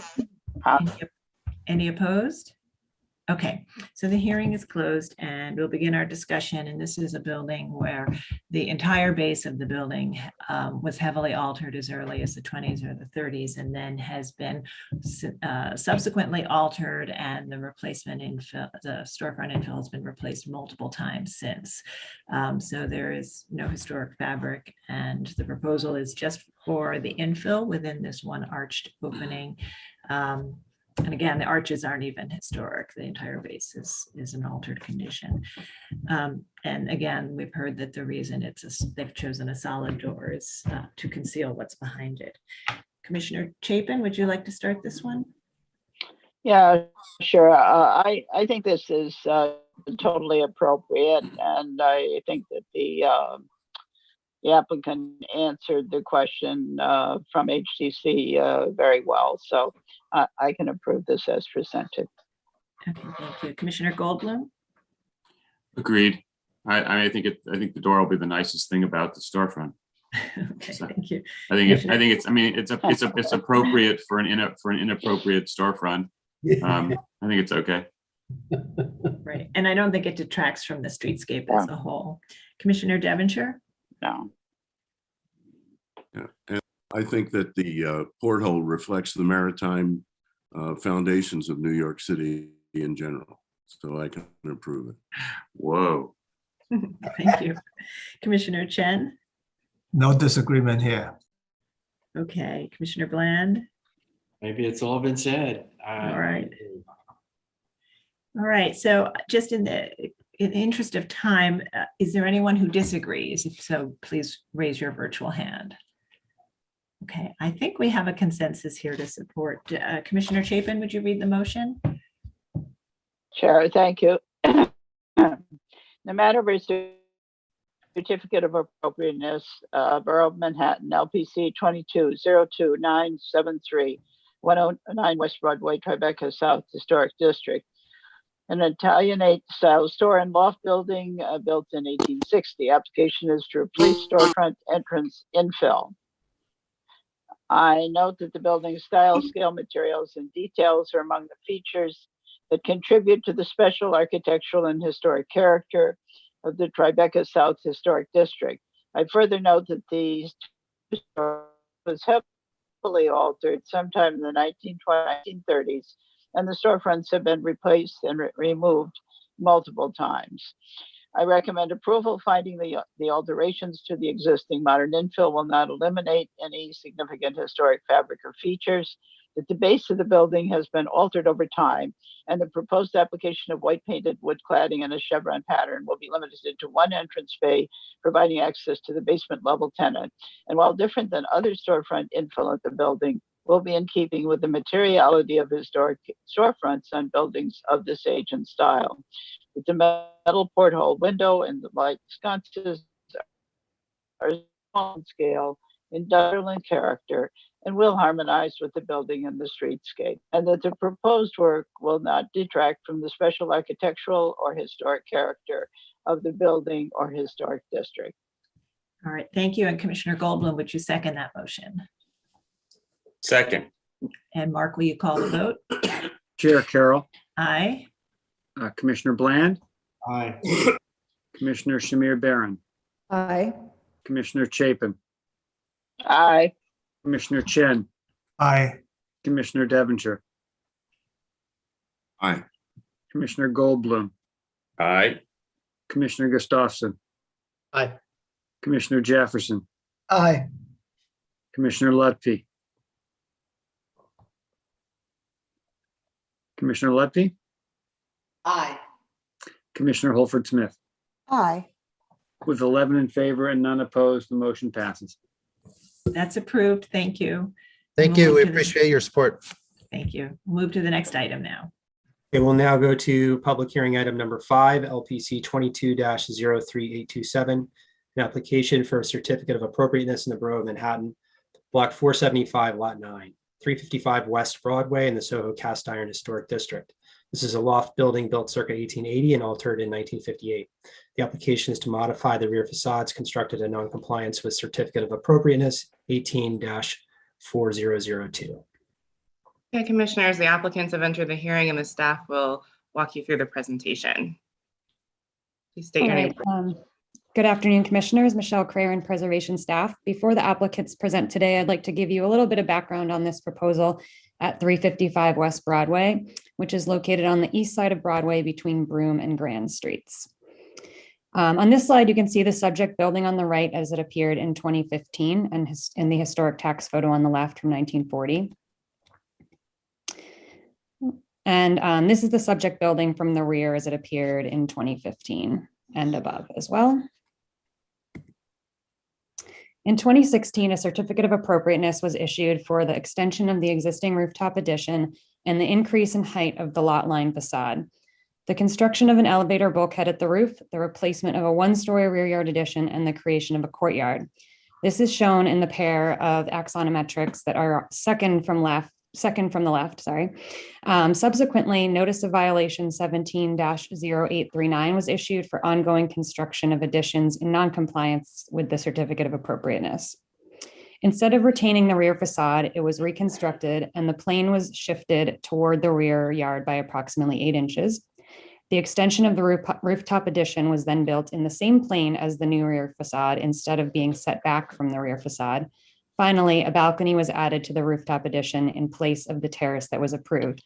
And this is shown in the pair of axonometrics that are second from right. To address the noncompliance of the rear facade, the applicant is now proposing to reconstruct the rear facade of the original building in brick and shift its plane to be flush with the projecting balcony, which is approximately 3 feet 8 inches deeper than where it was historically. This is highlighted in green in the axonometric on the right. Let's see. And the applicants are also proposing to address the asymmetry at the rear facade of the rooftop addition, which is the other area highlighted in green in that same axonometric. This slide summarizes and documents the shifts in plane, showing the approved condition on the left, the 8-inch shift in the rear facade, alignment of the rooftop addition, and construction of the balcony in the center here. And the proposed condition to reconstruct the rear facade flush with the balcony on the right. Note that the plane of the rear wall at the first and second floors was obscured by previous campaigns of rear yard additions, which predate the designation of the historic district. The applicant is here to provide additional details about the as-built conditions and the proposed modifications to the facades. Thank you, Michelle. Lester Katz for DXA Studio presenting today on 355 West Broadway. Michelle has gratefully gone through all the history of everything that went on here. And of course, we were brought on to see if we can remedy this situation. So we'll be presenting the next slide, please. The historic conditions that were there, what was previously approved in 2016, the as-builts that incurred the violation, and then what we are proposing to do. Next. And here again is the map showing the location of the building, the historic tax photo, and then the condition of the building in 2015, which you'll see in later slides was much improved by the previous approval, and it looks much nicer today. So I just want to also point out the nice work that was done on the front of the building. Okay, next. So again, here was the condition back in 2015, where the view of the mock-up was shown on the upper right, the view of the rear facade. And one thing I'd like to point out is that the condition of this wall was in pretty poor condition. And so during construction, as they were trying to renovate it, it basically fell apart. And so trying to keep it and trying to keep everything the same was just not something that was going to be done. And again, this was all done prior to our coming onto this. Next slide, please. As Michelle pointed out, this is a comparison slide showing the existing conditions on the left that were in 2015 on the left, what LPC had approved, what ended up being built with the asymmetrical roof and the balcony instead of the terrace in the incorrect location. And then just a small diagrammatic in green of what we are proposing to do in order to fix it, which you'll see in the following slides. Next. And again, this is the location of the third floor plane where it was approved, where it was built, and how we're proposing to sort of keep it in the same location as the balcony, is to restore the look that was approved in the first place, to basically keep it more as a terrace instead of a protruding balcony. Next, please. Just as a reminder, this is what was approved. So showing a symmetrical roof with 3 windows over 3 windows and or terrace doors really. And below that on the 3rd floor, which were windows there. And then the 2nd floor, which remains unchanged in this application. Just as a reminder, this is what was presented before and denied and received the violation. The unbalanced facade, the asymmetry, and then the balcony, which is protruding instead of the wall being flush and the whole thing being pushed back. One thing I would like to also mention is that the reason that the facade became asymmetrical is because the north wall, when they started to construct it based on the symmetrical version, turned out to be visible from the street. So they were directed by LPC to lower this wall, and due to whatever it was, miscommunication or inexperience with LPC, between the owners and the contractor, they lowered the north wall without actually lowering the other side or compensating in any way, not realizing that everything had to be done in tandem and appropriate. And unfortunately, it happened during the course of construction. And so we were brought on at this point to try and figure out a solution to this issue without having to basically knock the entire building down from in the back. Next slide, please. Here's the picture of the condition. Again, I think many of you have already seen this, where the asymmetry of the roof and the pushback 3rd floor, protrusion of the balcony. All right, so our solution is twofold. One is to build essentially a parapet on the top to rebalance out the facade. Now, this will not incur raising the north facade wall, because it'll basically be just a small wall, a parapet that will just go from the top of the roof to the north side, but not along the entire north wall. We will take down and replace the windows so that they will be symmetrical, and reconstruct the brick on the north side to fill in what is missing. And then again, just a metal coping on top with you'll see in further pictures how it looks from the other side. You'll get a sense of an idea of how this all works. The other thing we'd like to do is on the 3rd floor to bring this wall again flush with the balcony to give it the look that it had before, and reintroduce the brick arches that were there on the existing wall, which were not in fact on the approved set from 2016.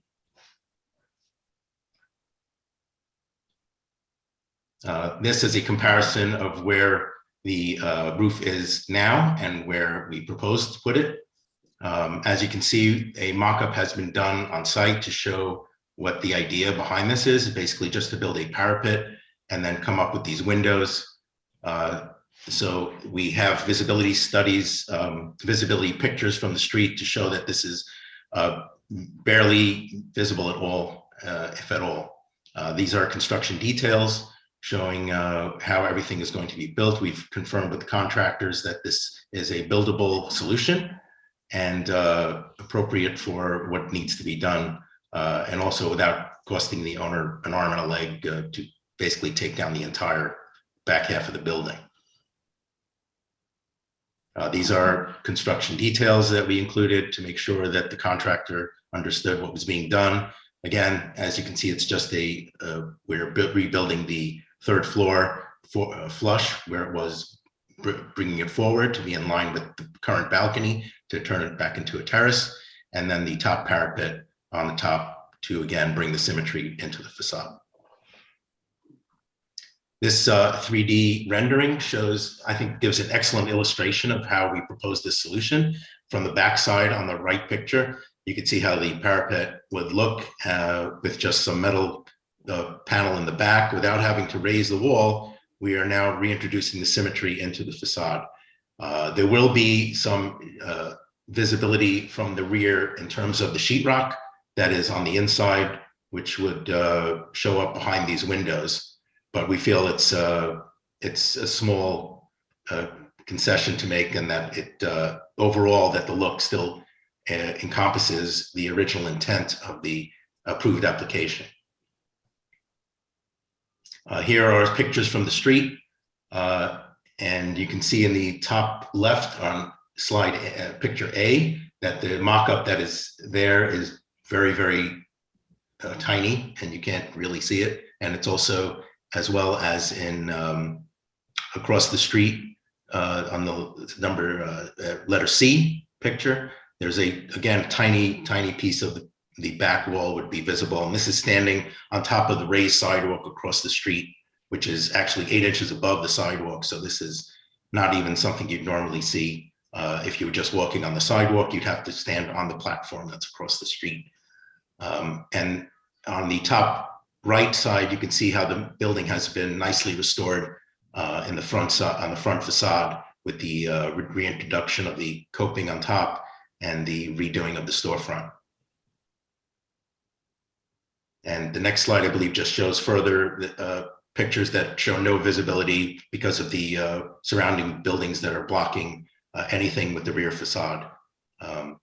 So again, we feel that this is because it's a rear facade, and that the not anything that's visible from the street, and this provides a compromise solution to be able to reintroduce to get closer to what was approved back in 2016.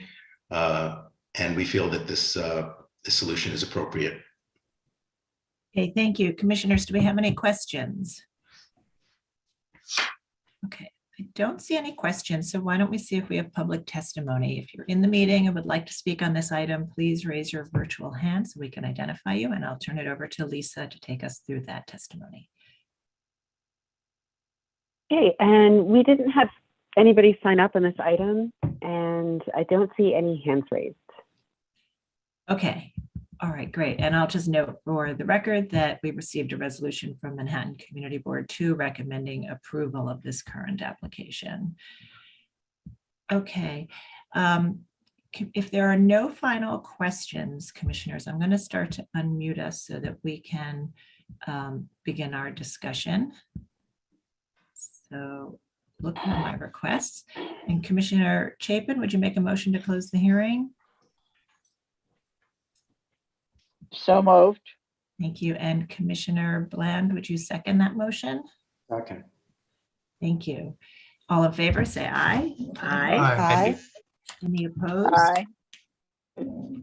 Okay, and so the hearing is closed and we'll begin our discussion. So this was a challenging application for us, mostly because I think that we felt very badly that we had spent time on an approval and it was changed without permits. But I just want to remind us of where we were. This building had, prior to designation, many additions. And in fact, the only historic fabric that remained was at the former top floor. And we've heard today that that was covered in stucco and very deteriorated. And I would note that under the rules, the staff would be allowed to reconstruct that top floor. The commission approved this multi-story glass infill within a front gabled type of extension. And the commission last time had concerns about the asymmetrical design that resulted from them lowering the one side. We also had concerns about the overhang that was created where and the recessed condition that resulted from that at where the former top floor was. And so the application today is to address those concerns by eliminating the overhang and constructing a new rear facade 3 feet forward, but including punched openings to be more evocative of the original top floor.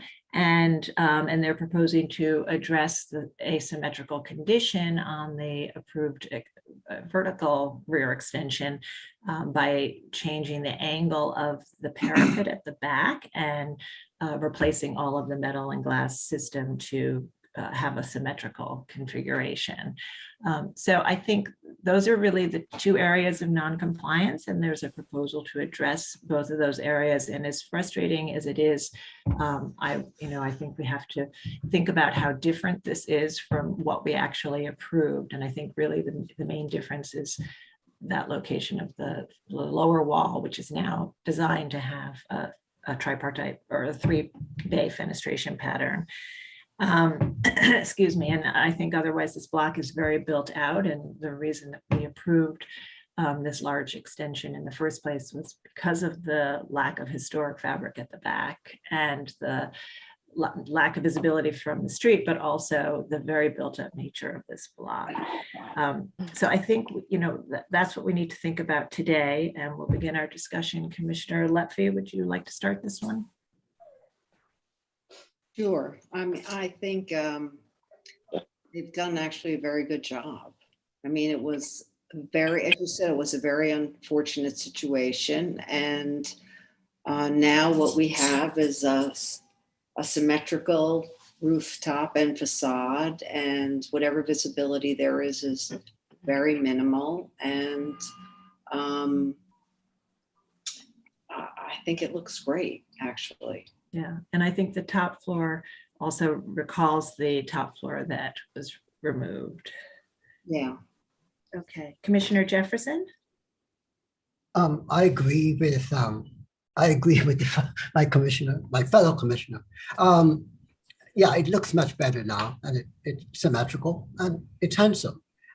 My concern is the rainwater leader on one side and there's no rainwater leader on the other side, but it's fine. I can accept this. Okay, thank you. Commissioner Gustafson. Well, it's imperfect, but it is what it is. It's the best we're going to get at this stage. I prefer that we not be in this situation, but the jerry-rigged result is all we can do. So it's about as appropriate as it will get. Yeah, and I understand the frustration, but I think we also have to look at the extent of addition we approved in the first instance and how different this is from that. Okay, Commissioner Shamir Baran. Yeah, I think that they fixed it with the three punched openings and raising up that parapet. It's all a little bit wacky, but I think it's fixed. It's fine. Okay, thank you. Commissioner Holford Smith. Yeah, I agree. I think they've taken a difficult situation and made the best of it, and I think it's appropriate. Okay, Commissioner Goldblum. I don't disagree. I think it's appropriate. Commissioner Chapin. I agree. They've found a good solution and dealt with all these problems. So that's good. Thank you. Commissioner Devonshire. Okay. Okay. Did you say okay? Sorry. Yeah. Okay. Commissioner Chen. Likewise, yeah. And Commissioner Bland. Yeah, I think we have to remember what they did on the front, which is an extraordinary improvement. And the fact that this is, practically speaking, invisible in the public way, they've made an attempt to fix things. I think it's acceptable. I can certainly vote for it. Okay, thank you. Okay, so I think we can move to approve this. Commissioner Lutfi, would you make the motion? Sure. In the matter of docket 22-03827, 355 West Broadway, the Soho Cast Iron Historic District, a loft building built in circa 1880 and altered in 1958. The application is to modify the rear facades constructed in non-compliance with a certificate of appropriateness 18-4002. I note that the building style, scale, materials, and details are among the features that contribute to the special architectural and historic character of the Soho Cast Iron Historic District. I recommend approval, finding that the proposed modifications to the rear parapet of the rooftop addition will only be seen from public thoroughfares at an oblique angle from a distance and will feature materials and finishes which will blend with its context, helping to recede from view. That the proposed modified rooftop addition will feature a symmetrical facade and roof profile that are in keeping with the symmetry and typically found at rooftop or rear yard additions in the historic district. That the rear yard addition is not visible from public thoroughfares. That the rear of the building was highly altered with additions prior to any work being performed. That the building is not part of an intact row, therefore the demolition of the remaining single story of historic rear facade, which was stuccoed over and in poor condition, did not detract from a unified pattern of rear facades. That the proposed modifications to the third floor of the rear facade, featuring a parapet flush with the facade and segmental arch-headed punched openings, will recall the original materials and fenestration of the historic facade, which was demolished. And that the work will not diminish the special architectural and historic character of the building or the historic district. Thank you. And Commissioner Bland, would you second that motion? Second. Mark, will you call the vote? Chair Carroll, Aye. Commissioner Bland, Aye. Commissioner Shamir Baran, Aye. Commissioner Chapin, Aye. Commissioner Chen, Aye. Commissioner Devonshire, Aye. Commissioner Goldblum, Aye. Commissioner Gustafson, Aye. Commissioner Jefferson, Aye. Commissioner Lutfi, Aye. Commissioner Holford Smith. Aye. With 11 in favor and none opposed, the motion passes. You. Thank you. That's approved. And we'll move to the next item. Next item is public hearing item number 6, LPC 22-04401. Application for a certificate of appropriateness in the Borough of Manhattan, Block 209, Lot 28, 261 to 267 Canal Street in the Soho Cast Iron Historic District Extension. This is an Italianate style store and loft building built in 1853 to 57, and the application is to establish a master plan governing the future installation of painted wall signs. Okay, commissioners, the applicants have entered the hearing. They now have control of the screen. Just click on your screen and then advance the slides using your arrow keys. Please, hang on a second. I'm sorry. Sorry, I had to relinquish remote control in order to unmute myself. That's okay. So Thank you. just be sure that you don't hit escape or anything. Just advance the slides using your arrow keys and state your name for the record and you may begin. Sure. Thank you. This is Nicholas Cummins with Colossal Media Group. Thank you, everyone, for your time today. This is, as was stated, an application for a hand-painted sign master plan for a period of 10 years at 261-267 Canal Street, which I'll be referring to as just 261 Canal Street throughout the presentation. Let's see, I'm clicking, there we go.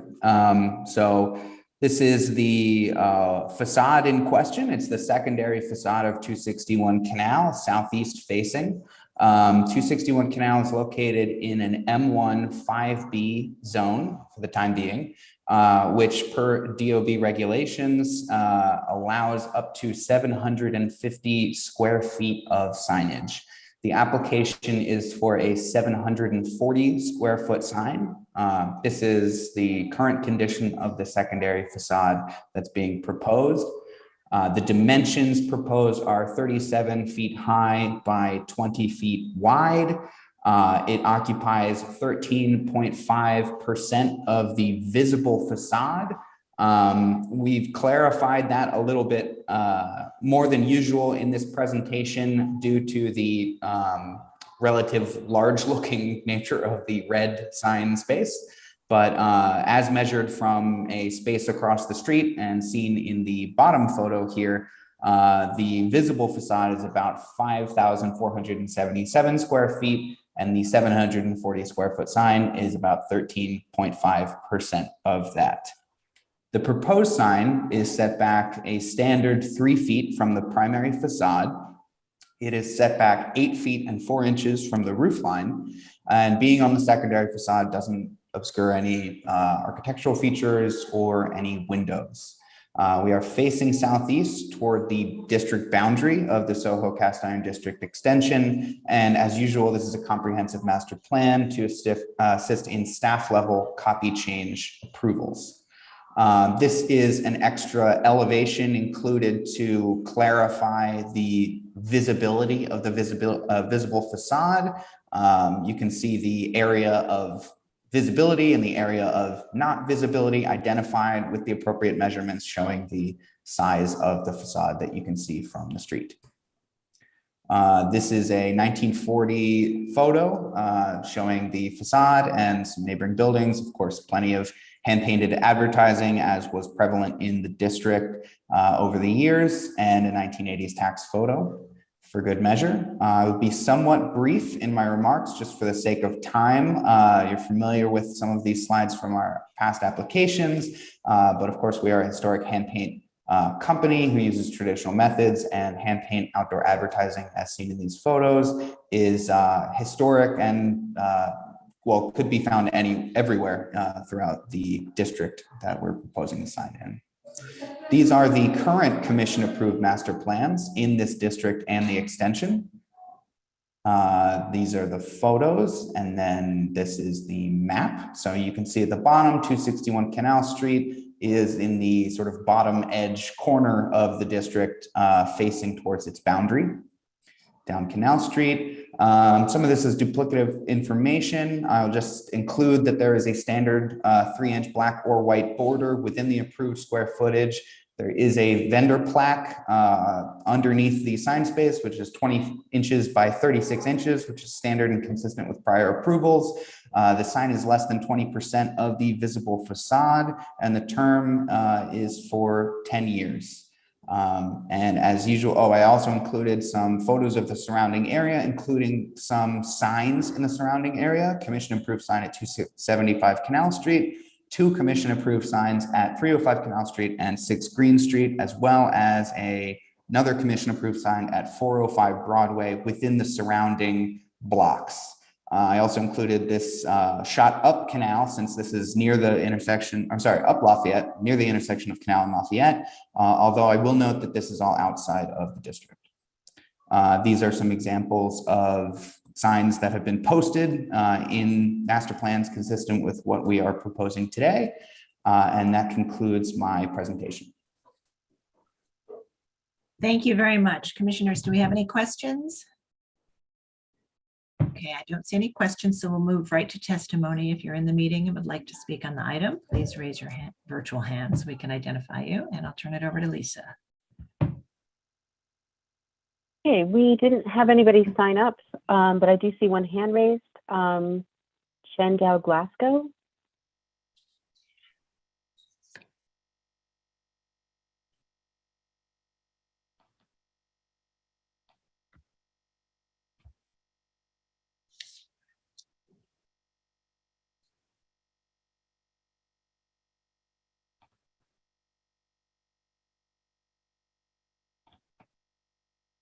I'll try again. Chandel Glasgow, if you'd like to speak, I'm going to promote you to a panelist.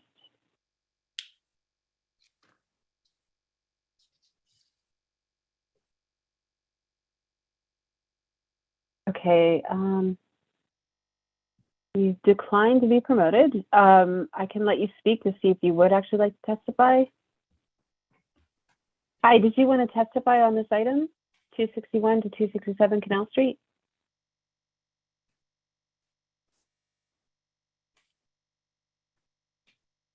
Okay, I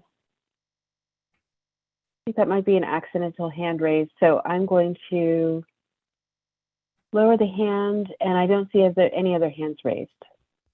Okay, thank you.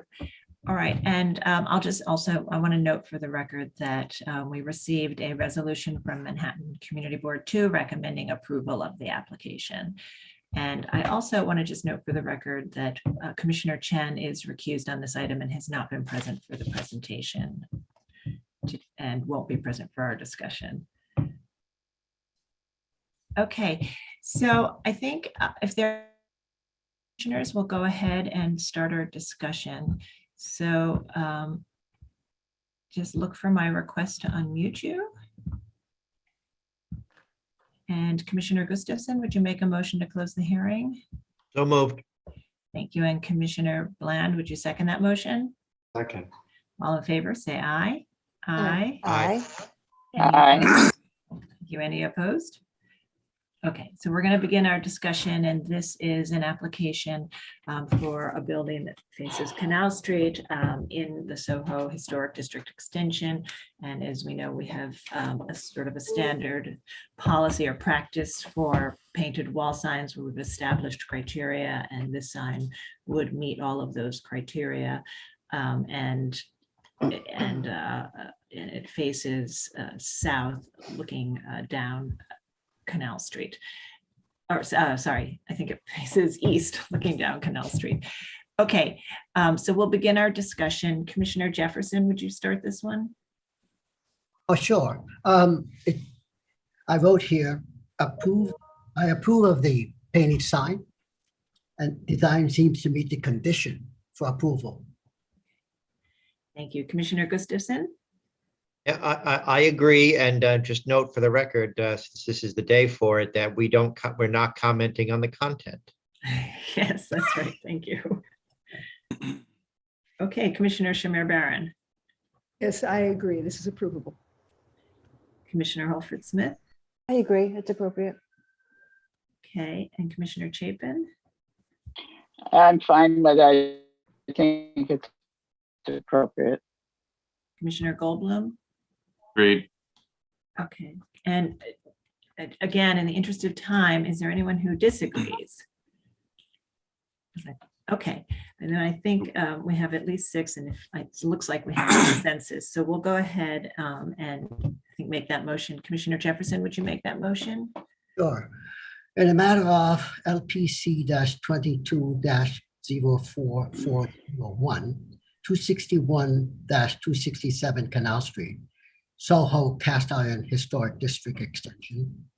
An Italianate store, application is to establish master plan governing the future installation of painted wall signs.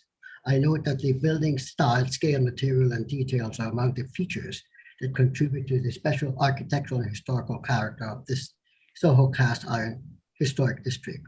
I recommend approval, finding that the painted wall signs are a traditional method of advertising that was historically found in this historic district, that the painting application of the sign would be in keeping with the traditional application method and commercial character of the historic painted wall signs, that the sign would be located at an undeveloped secondary elevation and will be pulled back from the primary facade by 3 feet, and therefore the sign will not detract from any significant architectural features of the building. That there is a photographic evidence of historic painting wall signs at numerous buildings along Canal Street, therefore having several signs in close proximity is in keeping with the historical character of this streetscape. That the proposed master plan will permit a painted, non-illuminated wall sign that covers less than 14% of the visible wall surface, a coverage percentage that is consistent with prior commission approvals. The combination of the placement and size of the sign will help it remain a subordinate presence at the building and within the streetscape, regardless of the type of graphic or number of colors used within the body of the sign. That the sign will include a solid painted border, a typical feature of historic wall signs. That the vendor tag will have a set location and size, and that the proposed master plan will be valid for a period of 10 years. And the application will be documented every sign approved, any sign approved under the master plan. So there'll be a record that the commission can consider when reviewing the effectiveness of the master plan criteria. Thank you. And Commissioner Gustafson, would you second that motion? Second. Thank you. Mark, will you call the vote? Chair Carroll, Aye. Commissioner Bland, Aye. Commissioner Shamir Barron, Aye. Commissioner Chapin, Aye. Commissioner Chen. Oh, he's recused, he's sorry. recused, sorry. Commissioner Devinger, Aye. Commissioner Goldblum, Aye. Commissioner Gustafson, Aye. Commissioner Jefferson, Aye. Commissioner Lutfi, Aye. Commissioner Holford Smith. Aye. With 10 in favor and none opposed, the motion passes.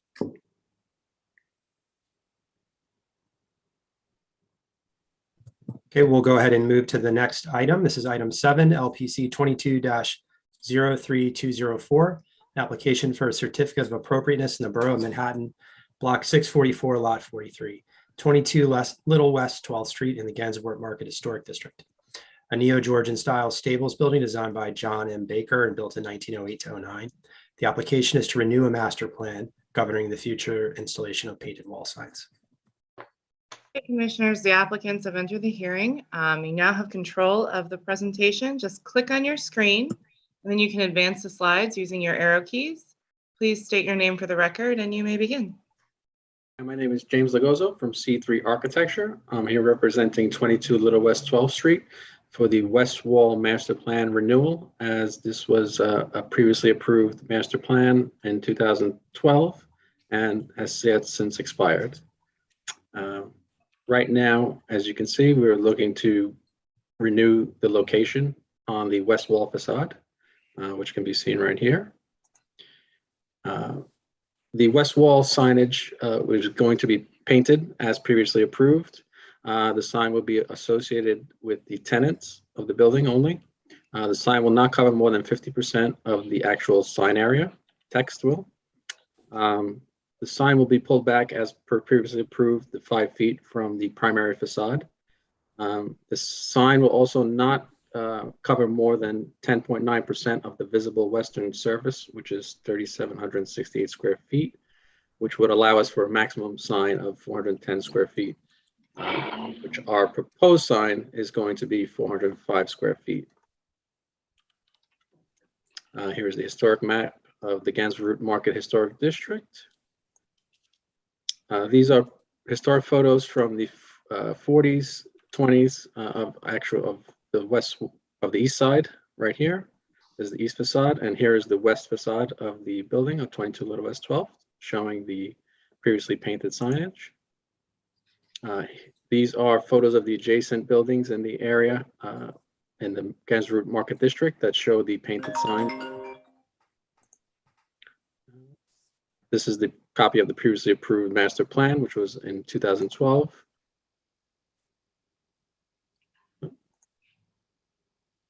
Sorry about that.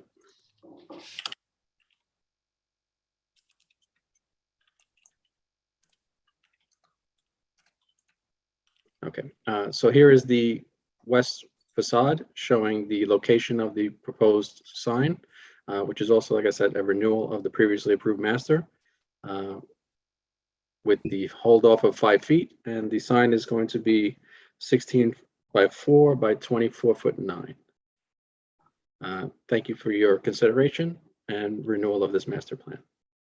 Okay, thank you. Commissioners, do we have any questions for this one? All right, not seeing any questions, so we'll see if there's any public testimony. If you're in the meeting and would like to speak, please raise your virtual hand so we can identify you, and I'll turn it over to Lisa. Okay, great. Nobody signed up to speak on this item, and I don't see any hands raised to speak. Okay, all right, great. And I'll note for the record that we received a resolution from Manhattan Community Board 2, again, recommending approval of the application. Okay, so if there are no other questions, send some of your requests to unmute. Some of you are already unmuted so that we can close the hearing and move to our discussion. Commissioner Holford Smith, would you make a motion to close the hearing? So moved. And Commissioner Devonshire, would you second that motion? Second. Thank you. All in favor, say aye. Aye. Aye. Any opposed? All right, hearing's closed and we'll begin our discussion. And so this is an application to renew a previously approved master plan for this location. And we have seen the documentation of how that master plan has played out over time. And they're proposing, again, criteria that fit within the standards that we have established. Commissioner Chen, would you like to start this one? Yeah, I think this is pretty straightforward. This is what the LPC have traditionally approved, so I think this is appropriate. Okay, thank you. And Commissioner Devonshire. I think it's fine.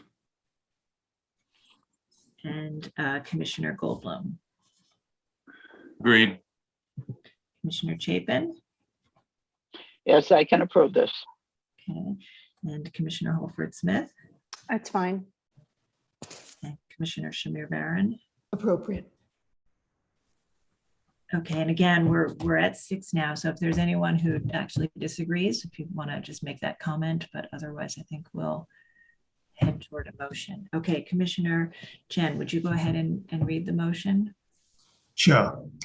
In the matter LPC 22-030204, 22 Little West 12th Street, Gansevoort Market Historic District, the application is to renew a master plan governing the future installation of a painted wall signs, noting the building style, scale, materials, and details among the features that contribute to the special architectural and historic character of the Gansevoort Market Historic District. I recommend approval, finding that the commission previously found a painted wall sign in this location to be appropriate and approve a 6-year master plan, that the installation of signs pursuant to the master plan demonstrated that the signs would not detract from the building or streetscape, and therefore extending the master plan for another 10 years would not diminish special architectural and historic character of the district. That the painted wall sign are a traditional method of advertising that was historically found in this district and on this building, typically on plain secondary facades with exposed common brick.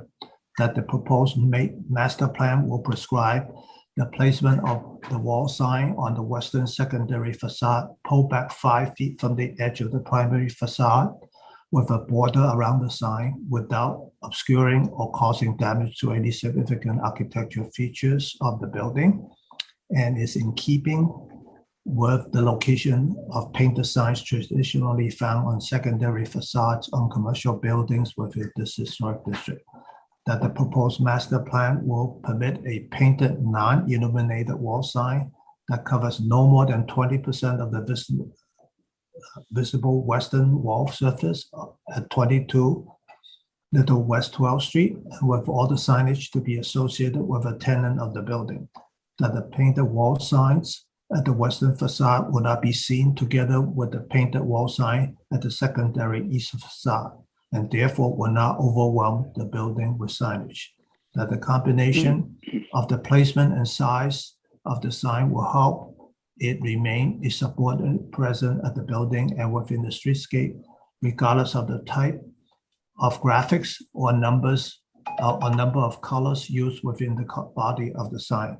That the proposed master plan will be valid for a period of 10 years, and the applicant will document every sign approved under the master plan, so there'll be a record the commission can consider when reviewing the effectiveness of the master plan criteria.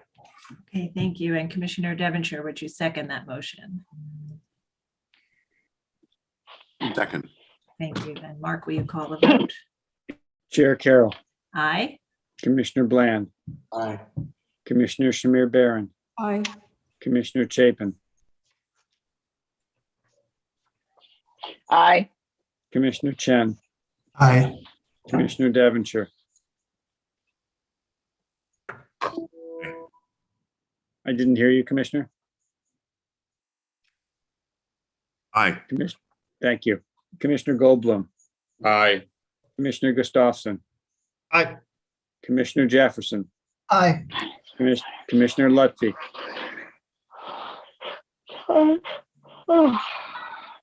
Commissioner Lutfi, Aye. Commissioner Holford Smith. Aye. With 11 in favor, none opposed, the motion passes. Okay, that's approved. Thank you. And we'll move to the next item. And the next item is public hearing item number 8, LPC 22-04344, an application for a certificate of appropriateness in the Borough of Manhattan, block 529, lot 72, 65 Bleecker Street, the Bayard Condict Building, individual landmark, also in the NoHo Historic District. This is a Chicago-style office building designed by Louis Sullivan, built in 1897 to 1899. The application is to establish a master plan governing the future installation of painted wall signs. Okay, commissioners, the applicants have entered the hearing. Please unmute yourself. You have control of the presentation. State your name for the record and you may begin.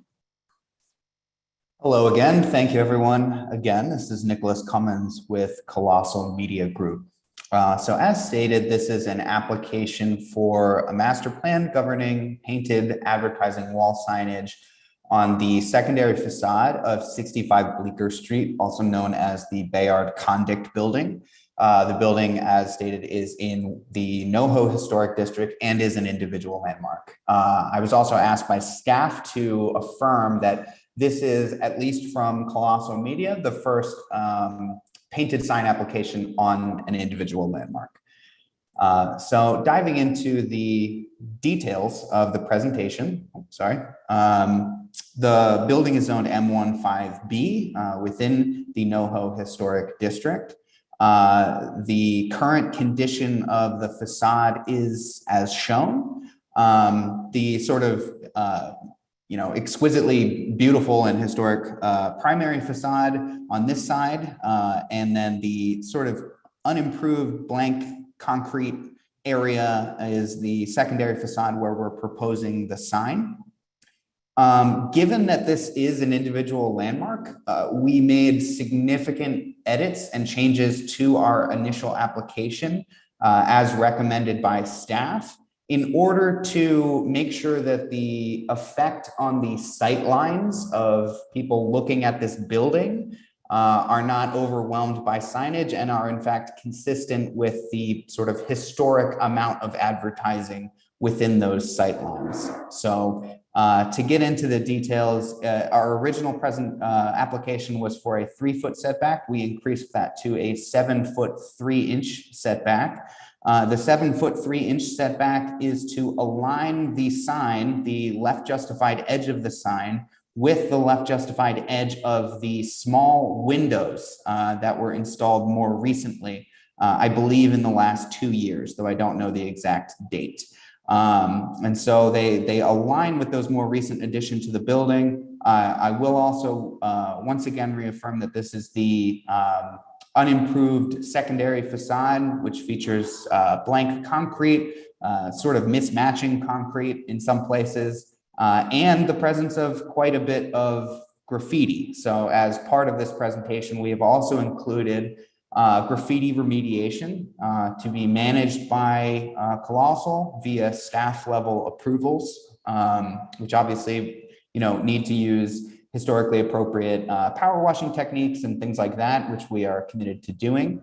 So the application is for a sign at 497.29 square feet. It is 22.3 feet high and 22.3 feet wide.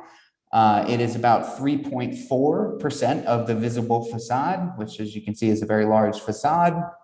And of course, as I mentioned, the intent is not to obscure any of the architectural features by adding a significant setback, or windows by aligning it with the more recent additions to the building. The sign and the facade are facing southeast toward the major artery, Lafayette Street. And again, this is a comprehensive master plan to assist in staff level approvals for each copy change. I mentioned the sort of placement of the sign being consistent with the sightlines of historic seeing hand-painted advertising.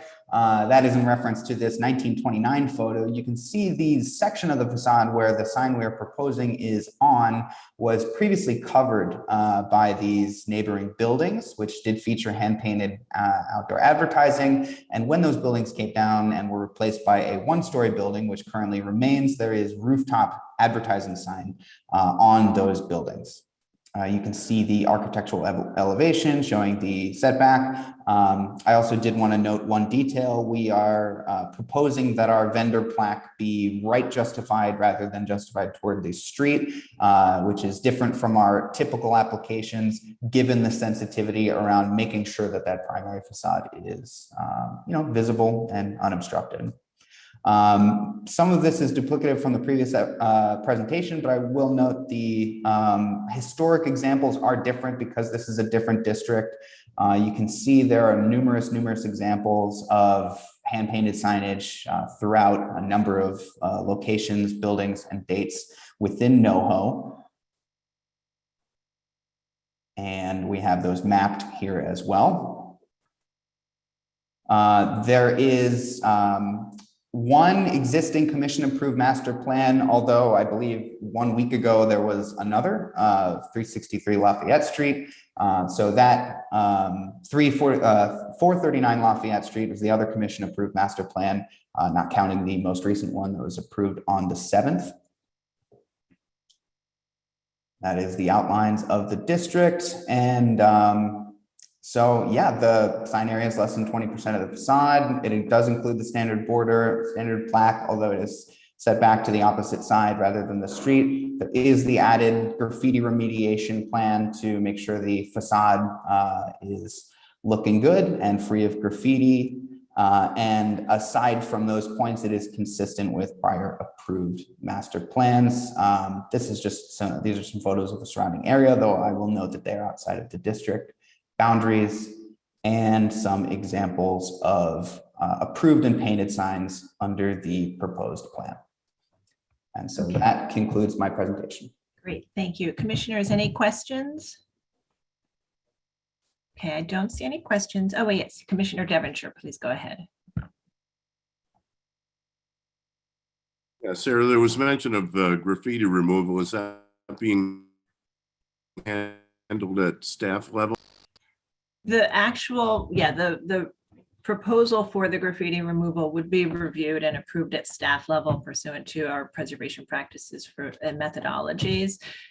So if the applicant is proposing that maintaining that condition would be part of this proposal. Okay. All right. I don't see any other questions, so let's go see if there's any testimony. I think I do see one hand raised, and if you're in the meeting would like to speak, please raise your hand so we can identify you, and I'll turn it over to Lisa. Okay, thank you. And I'm going to start with the sign-ups. Anna Markham from Village Preservation. Call you first.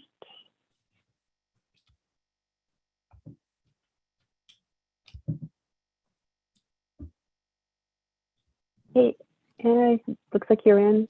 Please just state your name for the record.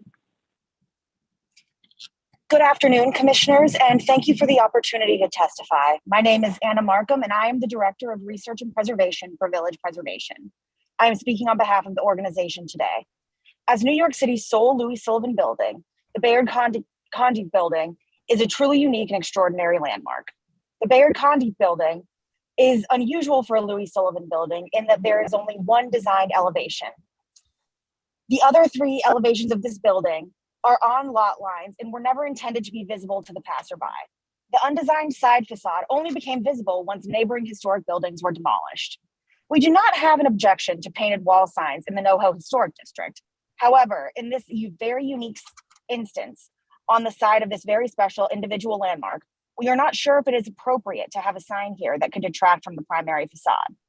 Should the commission allow it, we would echo Community Board 2's recommendation that the proposed painted wall sign be moved 5 feet to the north, and that Landmarks Preservation Commission staff ensures that the content does not distract from the beauty of the main facade. Thank you. Okay, thank you.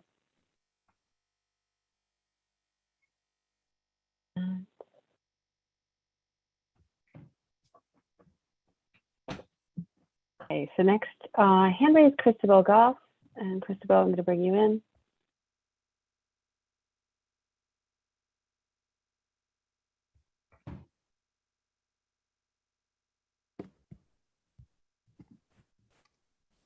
Thank you.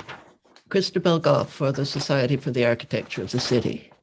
It seems that this item would create a precedent, the first advertising sign approved to be painted on an individual landmark. The majority of individual landmarks present multiple designed facades that do not invite advertising, but this is not universally the case. We believe that this item should not be approved without a study of the precedent it creates. What other individual landmarks offer blank surfaces or could do so if adjoining unprotected buildings were demolished and reconfigured? Wall signs have been a feature of New York life for more than a century, but they create a visual distraction that is not appropriate on a unique individual landmark designed by a major architect, as in this case, the Bayard Condit Building by Louis Sullivan. Thank you. Hey, thank you very much. And I don't see any other hands raised to speak on this item. Okay, great, thanks. And I'll just also note, as has been stated, that we received a resolution from Manhattan Community Board 2 recommending approval of the application with the provision that the sign be moved 5 feet to the north, an additional 5 feet to the north from its proposed location. Okay, I'd like to turn back to the applicant and see if you'd like to respond. Sure. Yeah, I will note that the application that was given to the community board was an application for the sign at 3 feet setback. So as I mentioned in the beginning, that was our original application. That was the original approach. But after presenting to the community board and then meeting with staff, we amended the application to a 7'3" setback. So we already moved it 4 feet and 3 inches, but we're happy to move it 5 feet if that is the recommendation. As far as precedent, that's certainly an interesting question. I would not disagree, but I would note that this district, as well as Soho, if it's at all relevant to the conversation, is very likely being rezoned in such a way that will no longer allow advertising per the DOB. So new advertising sign applications from us or anyone else would not be coming through without special zoning variances and things like that. So I think the process would be sort of controlled and extended enough to allow for individual considerations in future signs. Okay, thank you. And commissioners, any final questions?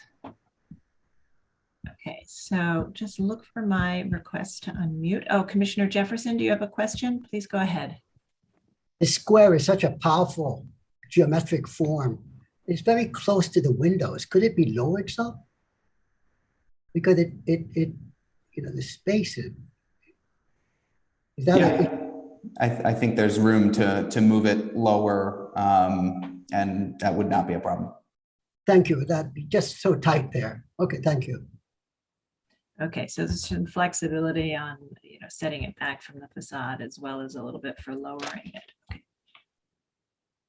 Okay, and if there are no final questions, we'll go ahead and begin our discussion. Commissioner Lutfi, would you make a motion to close the hearing? So moved. And Commissioner Goldblum, would you second that motion? Second. All in favor, say aye. Aye. Aye. Any opposed? Okay, so the hearing is closed and we'll begin that discussion. So this is an application, as we all have seen, for this individual landmark. And because it's an individual landmark, the applicant has made some changes to the usual standards that they apply for on these signs, including reducing the size of it relative to the size of the building, setting it back from the facade, and moving the tag to the other side, and then finally agreeing to a graffiti remediation maintenance plan that would be undertaken to manage the graffiti that occurs in this location. And has been stated, this is a very important individual landmark. It is a landmark with a primary facade and always had a secondary facade and had buildings adjacent to it. And so this wall in this location was never exposed and I guess is parged or has some concrete as a result of the removal of the demolition of the corner buildings, which did, I think, feature signs that would be seen in connection with the landmark. So it's an interesting discussion and I look forward to hearing our thoughts and comments. I think the applicant has indicated that there's some flexibility on the placement of the sign as well. So we'll begin this discussion. Commissioner Devonshire, would you like to start? Well, Sarah? Yeah. Yeah. I appreciate that the applicant has changed their standards, but I haven't changed mine. And so I don't think signage on this building is appropriate at all. This building is an icon, anything on it. I mean, the graffiti notwithstanding, the owner should be required to remove that as well. I don't think that advertising on this building has any place. Okay, thank you. Commissioner Goldblum. Oh, this is a little tougher for me. I'm a big fan of, I believe that painted wall signs were a part of New York City historical buildings, good and bad, front and back, side, you know, all over the place. And I do recognize that this is an incredibly important building, but it's also true that this side of the building was not a designed side, and this was not the side, this is not the design for which it was designated. On the other hand, the matter of precedent does concern me, but I was thinking, I mean, isn't that bank that we look out the window at from the Landmarks Commission an individual landmark with a huge text sign on the side of it? So, I mean, I don't think it's unprecedented for a historical building to have it. The fact that this one didn't does concern me. I think I could be persuaded to accept it, but if I were to accept it, I would ask that it be centered under those two sets of windows and not just aligned off to the left. I think as it is, A, it's too close to the front facade. B, it disrupts what looks to be like an intentional centering of the windows on the side wall. And I would want to try to perpetuate that centering, but I could be persuaded to accept it here if it were modified. Okay, thank you. Commissioner Chapin? I have many of the same, appreciate Michael's comments because they're very, very in line with what I was thinking about. I mean, my first reaction was, although I'm really in favor of wall signs and think they're very much a part of New York City, that this is an individual landmark. And, I was thinking, should we allow it?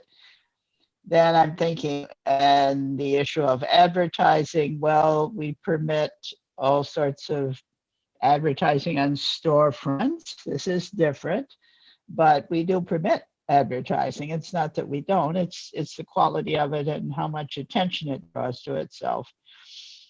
It would have never had anything, but at the same time, it's a wall that normally wouldn't have been exposed to public view. So all of those things make a real. I was thinking the same thing as Michael, that perhaps if it were moved farther back and called less attention to itself vis-a-vis the front facade, I think I could be more comfortable with it. So I'm kind of in the same place he is at the moment. Okay, thank you. Commissioner Holford-Smith? I'm in the same place too. I'm a big fan of wall signs, but I don't like the idea of putting it on an individual landmark. But they are everywhere throughout the city, and this building could have had a sign above the adjacent building at some point. It didn't, but it could have. And I had the same instinct as Michael, as if you could center the sign, maybe lower it and center it on those two middle windows, would move it away from the main facades. It's so visible from such a broad area that it doesn't need to be near the front of the building. So I guess if there are enough people to support it, I could go along with it. Great, thanks. Commissioner Shamir Baran. Yes, I have no doubt and am in strong opposition to a wall sign, new wall sign, especially where there never once was on this building. This individual landmark, and so think it's entirely inappropriate no matter where they place it. Okay, thanks. Commissioner Gustafson. I'm in the Shamir Baran camp here. If this was an individual landmark, or we designate a building that had a painted wall sign on it, we have a different analysis. This is an individual landmark that did not have one, so not appropriate. Okay, Commissioner Jefferson. Someplace in between. I think if it aligns with the window, become part of the composition of that wall, I could accept it. But I could accept it if it's part of the composition of the wall. Okay, thanks. Commissioner Lutfi. I think it's inappropriate. As Adi said and John said, this is a landmark. There wasn't a sign there. There's lots of signs on other buildings. Doesn't need to be on this building. So no. All right, Commissioner Bland. Unalterably opposed. I think for all the reasons that have been stated by those who oppose it, I agree, but also, this is the only Sullivan building we have, and this sign would completely interrupt my appreciation of this incredible building from our principal roadway, Broadway. I think it's completely inappropriate in this location and on this building. All right, thank you. Commissioner Chen. I get the sense that the majority has a serious reservation about the sign, so I would defer to the majority. Okay, so no sign. I mean, I think it's a very interesting thing, and my first instinct also was this is a very special individual landmark. But I also think that it was always intended as a primary facade with the buildings next to it, and I think there is something to that, and those buildings next to it had signage on them. So I could also have been persuaded to approve a smaller sign pushed back and centered under the windows. But I think if Commissioner Chen, if you are in the no sign camp, I think that that is the majority. So do you want to just confirm that? I mean, this is a tough one in the sense that, Commissioner Jefferson's suggestion is a valid one, similar along to Michael Goldblum, which is that if you tuck it in and shift it away from the edge of the wall and in line with the window to be below it and to be making a smaller sign, I think that that's something that if that's the case, I do not know if you want to, revisit the vote. Okay, all right, so I guess I still need to understand from you if you would support a motion to push it back, center it under the windows and lower it. And it seems like you'd be open to it, but are you comfortable with that today? Yeah, I mean, I think that's what, because Michael Goldblum correctly pointed out that if you were to shift it away and lower it and make it into the center of the wall, and then Commissioner Jefferson's suggestion of aligning, at least there's a reference to the window above and make it a smaller sign, and given that the community board too is in support of it, which historically is a very strict community board, that's why I'm just, weighing the pros and cons. Okay, all right. So then I think this is a very tight one and split as it should be on an important individual landmark, but I think we might have enough to support it with the modifications that it be set back further to align with the center line of windows and reduced further in size. and along with the other conditions that the applicant has proposed. So Commissioner Goldblum, would you be able to make that motion? Okay. Regarding 65 Bleecker Street, the Bayard Condic Building, NoHo Historic District, the application is to establish a master plan governing the future installation of painted wall signs. I note that the building style, scale, materials, and details are among the features, wait a minute, that contribute to the NoHo Historic District. But it was an individual landmark. It's an individual landmark within the district. Okay. I recommend approval with modifications, finding that a painted wall signs are a traditional method of advertising that was historically found in this historic district. That the painted application of the signage will be in keeping with the traditional application methods and commercial character of historic painted wall signs. The sign will be located at an undeveloped secondary elevation we set back from the edges of the facade, allowing the architecture of the building to remain prominent. That the proposed master plan will permit a painted non-illuminated wall sign that covers less than 4% of the visible wall surface, a coverage percentage consistent with prior commission approvals. That the combination of placement and size of the sign will help it remain a subordinate presence at the building and within the streetscape, regardless of the type of graphics or number of colors used within the body of the sign. That the sign will include a solid painted border, typical feature of historic wall signs. That the vendor tag will be have a set location and size. That the proposed master plan will be valid for a period of 10 years. The applicant will document every sign used, every sign approved under the master plan, so there'll be a record the commission can consider when reviewing the effectiveness of the master plan criteria. However, the applicant will work with staff to center the sign under the paired original side yard windows, side lot line windows, and that he will align the width of the sign to those windows. Okay, thank you. And Commissioner Chapin, would you second that motion?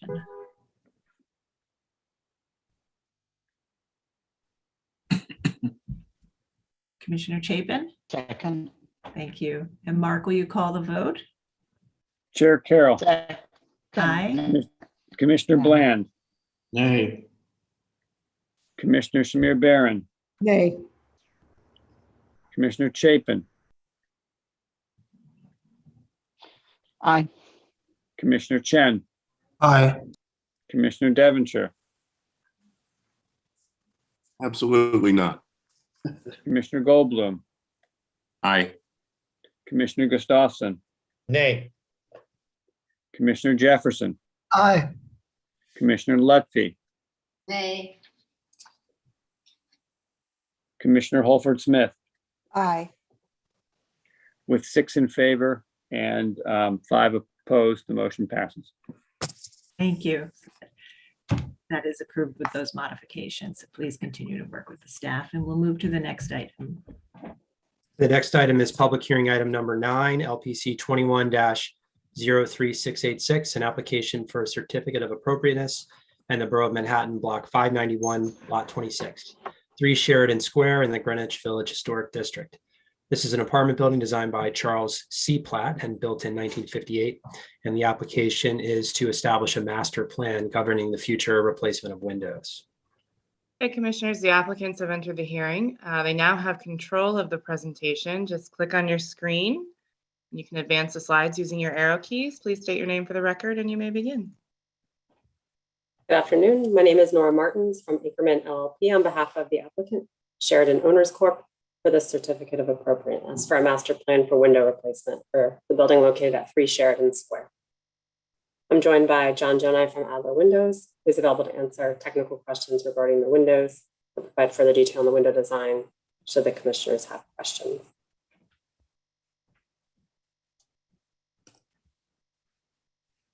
You can see here the subject building is located in the Greenwich Village Historic District, designated in 1969, is not an individually designated landmark. I have an excerpt here from the designation report pertaining to this building, which notes it was designed by Charles C. Platt and constructed in 1958, prior to designation. The entire entry is notable in that the LPC at the time did not find this building to be contributing. But I'll just read one quick sentence, which I think is pertinent to the window application, which states that the long strips of windows introduce a totally new scale and an insistent horizontality, which has no particular relation to anything nearby. At the time of designation in 1969, you can see in the original condition photographs here, the building included wood 2/2 wood windows. You can see it's a little hard to see. We've tried to zoom in on the photos, but the windows feature horizontal muntins between the sashes. Some closer up photos make it easier to see. These are from 1963, 1967 time period.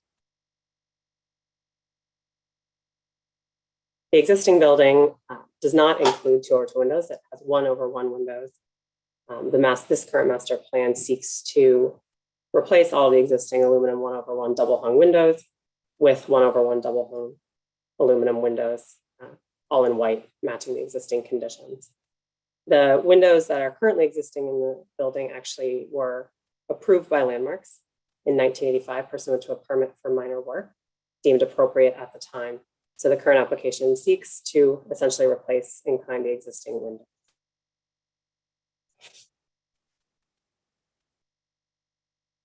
With some more building photographs, go through these quickly. No, the day is long. These photos show existing window conditions. The 3 photos on the left show historic conditions, and then on the right, the existing aluminum windows.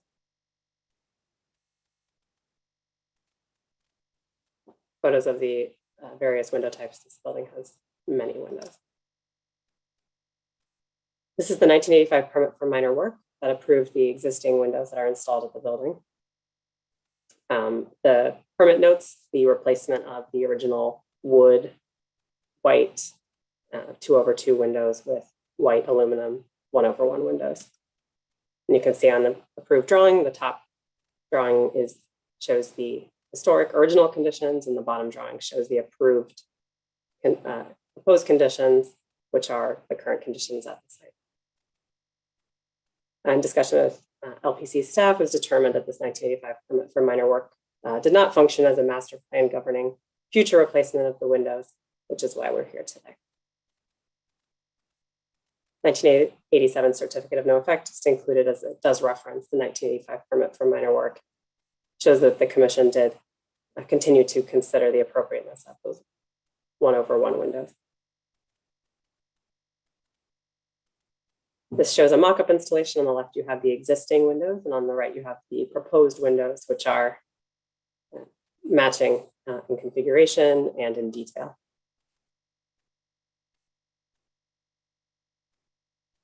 In addition to the fact that the proposed windows match the existing windows, which were approved in 1985, the proposed conditions are consistent with other similar apartment buildings in the historic district. You have photos here of 2 such buildings, 422 6th Avenue, built in the mid-1960s, which features 1/1 windows, and 12-18 Horatio Street, also built in the 1960s, and featuring similar 1/1 windows. The next few slides are comparing the proposed and existing and proposed elevations. I think you can see my cursor. There are a few. The master plan seeks to replace almost all of the windows, approval for replacement of almost all the windows with certain exceptions on the 17th floor, 16th floor, and on the 12th floor, where there are some windows that are not consistent with the 1/1 configuration. They were approved individually by other LPC permits, and so are not included in the scope of this master plan application. Existing and proposed south elevation, existing and then proposed east elevation,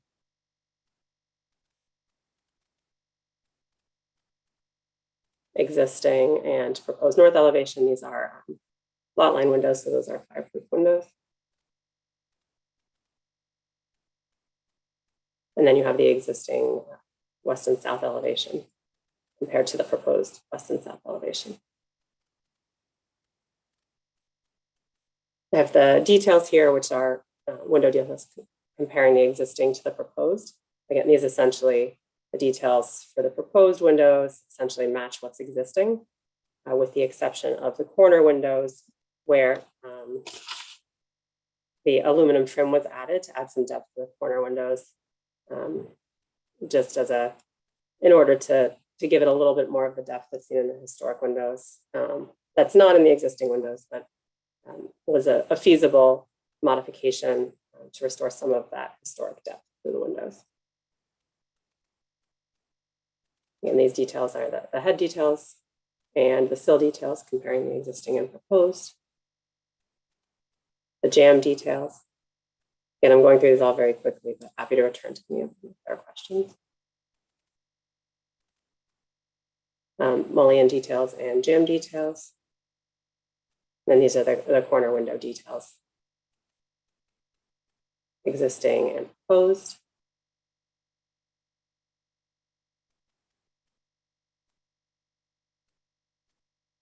And the final detailed drawings here. We do have, again, in our appendix, we have drawings of all of the existing and proposed window types compared side by side, but they are all very similar and all seek to match the existing conditions. So again, happy to go through those, but in the interest of time, we'll conclude our presentation. Great, thank you. Commissioners, do we have any questions? All right, let's see if we have anyone here to speak on this item. If you're in the meeting and would like to testify, please raise your virtual hand so we can identify you, and I'll turn it over to Lisa to see if we have any speakers.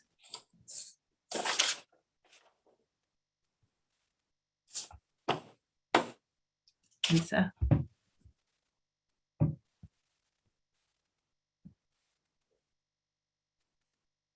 Oh, sorry, I was muted on my phone. Sorry about that. We didn't have anybody sign up to speak, and I don't see any hands raised to speak on this item. Okay, great. And we do have a resolution from Manhattan Community Board 2 recommending approval of the application. Okay, commissioners, if we don't have any final questions, I'll go ahead and start to unmute you all so that we can close the hearing and begin our discussion.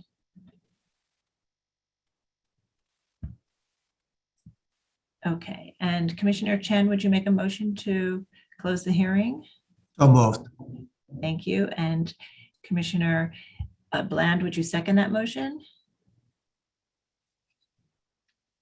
Oops. I don't know. I seem to have lost him. How about Commissioner Lutfi? Would you second that motion? Second. All in favor, say aye. Aye. Aye. Aye. Any opposed? Aye. Okay, all right, the hearing is closed and we're going to begin our discussion. And so this is another application to replace non-historic windows, in this case, windows that were approved by the commission in the 1980s, with new windows in the same configuration, which doesn't match the historic configuration in that historically the double hung windows had a horizontal muntin in each sash, resulting in a horizontal 2/2 condition or configuration. And so the proposal today is to do new single pane windows where they were single pane, and 1/1 double hung windows where there were the horizontal 2/2 double hung windows. And again, in line with the previous commission approval. And, you know, it's interesting, I think, when the designation of this historic district occurred, this apartment building wasn't that old. It was built in 1958. And so, you know, as we read the designation report, many of the post-war apartment buildings are described actually in some cases pretty unfavorably. So that may be why I think the commission in the 1980s didn't see the need to replicate the horizontal 2/2 configuration. So we're here today now, 40 years later, 50 years later, and we'll now have this discussion about returning to this 1/1 configuration. Commissioner Gustafson, would you like to start this one? I knew that's where you were going. For us, start with. Like everybody's gone once now, so we're on the second round. Oh, that's the reason. Yeah. I guess I have a question for Mark first, which is, or maybe for staff. I thought I heard during this presentation that there are, this is usually I'm experienced master plans as master plans for the entire building. And what I heard was, this is a master plan for an entire building except for 3 units or 4 units in the building. Why does that make sense? Well, we have entertained those in other cases where some units may have odd windows that aren't sort of the standard window and for whatever reason want to be left out of the master plan and deal with those separately. For instance, if they had special windows, or perhaps they couldn't get agreement from those particular tenants or unit owners.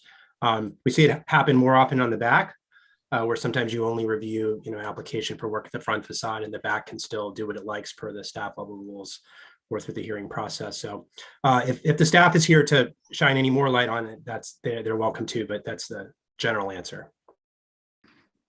I can just add that the commission has acted at prior public hearings on these other windows at the 12th, the 16th, and the 17th floor.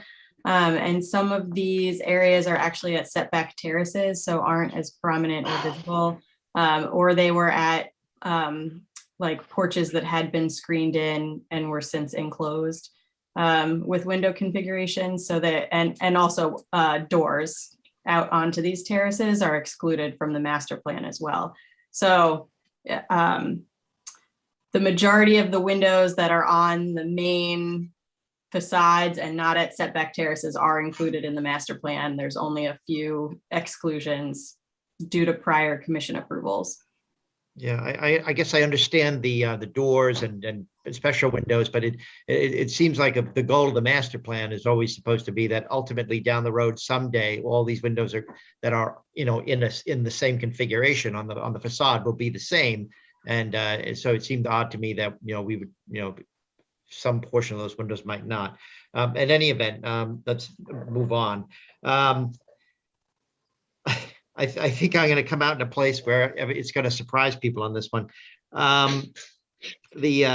Typically, I would look at this and say, well, this is wonderful proof that we should always defer of the forever right or forever wrong theory. This is 36 years ago when these windows were all replaced, and here we are replacing, setting up a master plan and replace all the windows, which is to say, it's a perfect time to set the standard back to where it probably ought to have been in the first instance. However, I do have the same feeling that the commission had about this 1958 building. Some of the more profound and intelligent architects in the group can correct me if I'm wrong, but this building is something of a snooze when you look at it from a distance. And I'm not sure that requiring them to put, 2/2s with the horizontal muntin is going to make it anything more than just a snooze. Unlike a lot of the older buildings we see where they're not very ornate, and this is the feature that really jumped out at you when you saw it. I'm not sure anything ever jumps out at you on this building. So I'm actually okay with this is the rare occasion, I think, that based upon this particular circumstance, I'm okay with the 1/1s and the plane and the single pane where it's already a single pane. Okay, thank you. And Commissioner Shamir Baran? I think I too can find the elimination of the horizontal multi-light to be acceptable. Although in part because it's hard to understand, it would have been like an earlier motif than 1958 to have those horizontal bands. So something about it kind of isn't necessarily, restoring those horizontal multi-lights wouldn't necessarily, I think, contribute to our understanding of the building and its historic moment. So I think it's acceptable to eliminate those and to have a master plan that is simply 1/1. Okay, thank you. Commissioner Holford Smith? Yeah, I'm usually in the replace it back to the original architect's intention camp, but here I agree with both John and Adi that it's not actually doing that wouldn't actually improve your viewing of the building. I think it may have been sort of trying to meld an earlier ribbon style window with a punched opening that didn't really work very well. My concern mostly is the fact that they're replacing the profile of the window with the replacement window, that they're using the replacement window as the model. And I think maybe they can work with staff to bring down some of that panning, which really makes the windows look really clunky. And I think that's more the issue to me than the 1/1 configuration here. If they could go back to, I know a brick-to-brick replacement is much more detailed type of replacement and maybe not practical, but perhaps they could work with staff to reduce the panning or have the panning be more closely aligned with the original profiles. Thank you. Commissioner Chapin?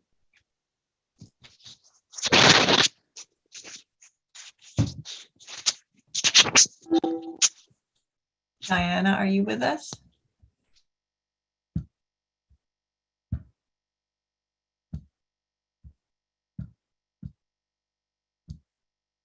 I stepped away. Maybe No, having she's trouble here. with She just connection. has a bad connection. She has a bad connection. Okay, Commissioner Chapin, I'll come back to you. Commissioner Goldblum? Well, call me small-minded, but I feel that both from the sense of consistency and also just looking at the original photographs. I mean, yes, this building is a dreadful bore. I don't disagree, but I think that the mullions added some. First of all, it was the only damn thing that the architect did on the job. It's the only detail that's there. And by our own criteria, if the building is unadorned, and there can be no less adorned building than this, and if the windows added detail, which I think looking at the existing photographs they did, I think gotta stick with it. I mean, do I think it's going to save the building and make it into a gorgeous piece of mid-century modern architecture? No. Do I think it's going to lop it into the contributing side of the ledger? I doubt it. But I think that it's an incremental step that is A, consistent with the architect's initial intent, and B, consistent with our own general standards. And I think it should be put back. Okay, thank you. Commissioner Devonshire. I think it's fine. Commissioner Chen. Yeah, I agree. Commissioner Bland. Is he? I'm not sure if he's here. I think he's gone. Okay, Commissioner Lutfi. I was struck, that by the fact that there were original wood windows here. And I guess that I don't necessarily feel that it has to go return to the 2/2 horizontal. The thing about these buildings and in general is that the planes are so flat, and if an aluminum clad wood window would improve the profile, I think that would be a good way to go and stay with the current configuration. So that would be my vote, actually, and not keep these aluminum frames.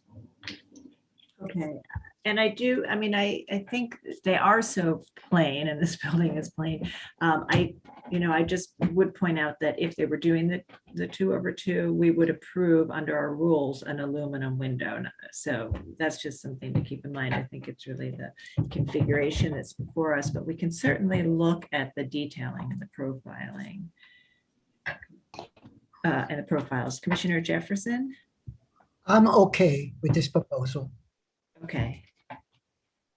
Okay, so, and Commissioner Chapin, I want to just check back and see if you've got a connection now. Yeah, it was just out from, but I think, Sarah. In any event, can you hear? You're very broken up, but I think if you can just say whether you support the change or not, we might get that without having too much disruption.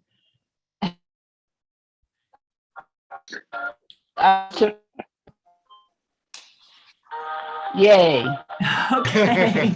All right, great. He's saying turn off meantime. Okay. Anyway, I'm okay with it.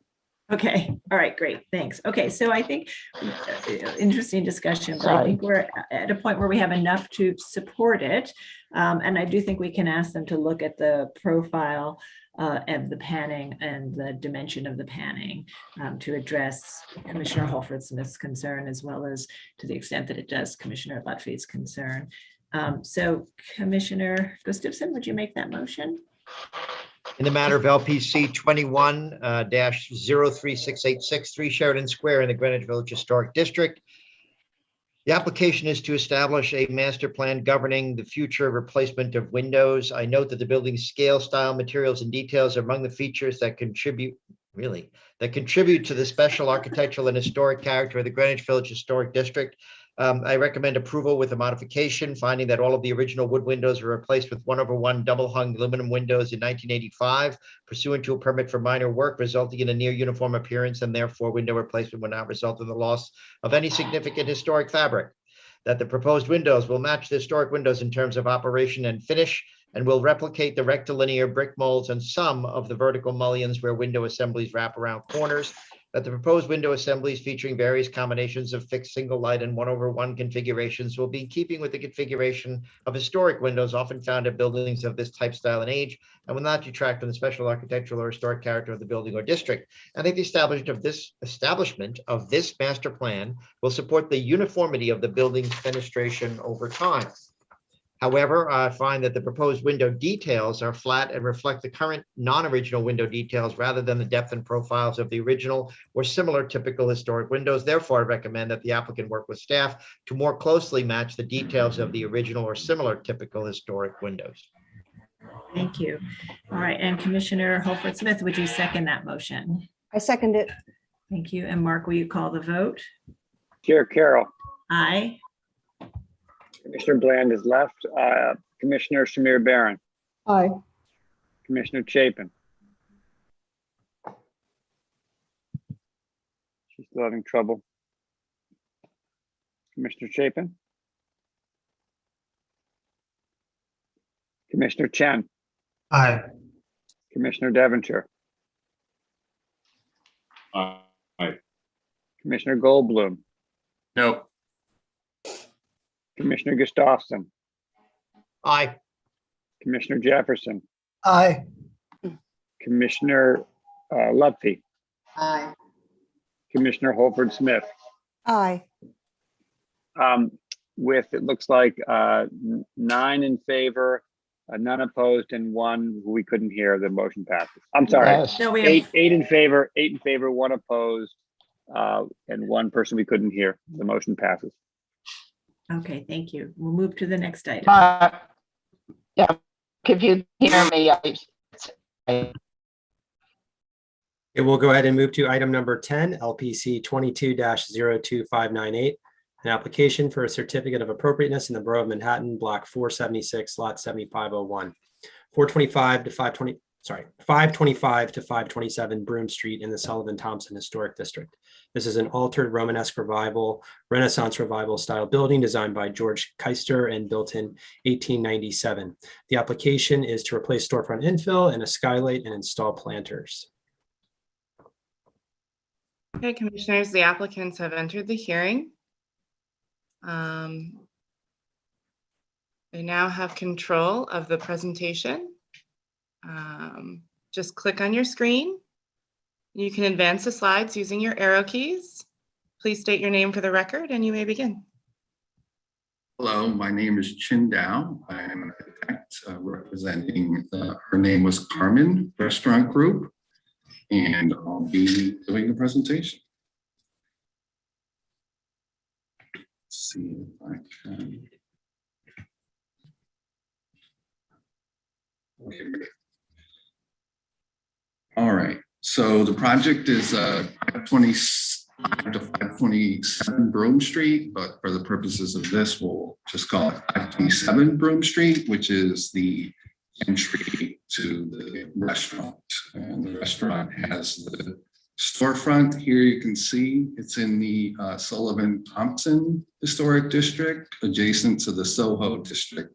here to the east, right above Broome Street or right on Broome Street and adjacent to the entrance to the tunnel, the Holland Tunnel. Here we can see the building. As was stated, it's a Romanesque Renaissance Revival style building designed by George Keister and built in 1897. This is the building with the streeteries, and this is the storefront itself. So the application is to replace the storefront windows here.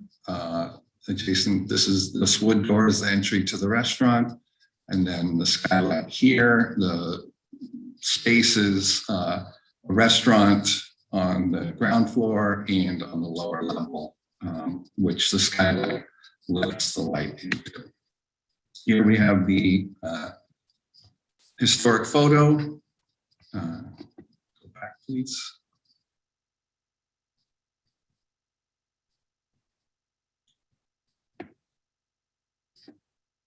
In the slide be reversed, please.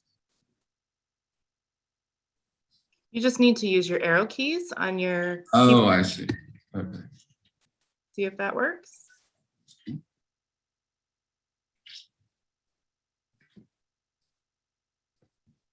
Seems to just be advanced.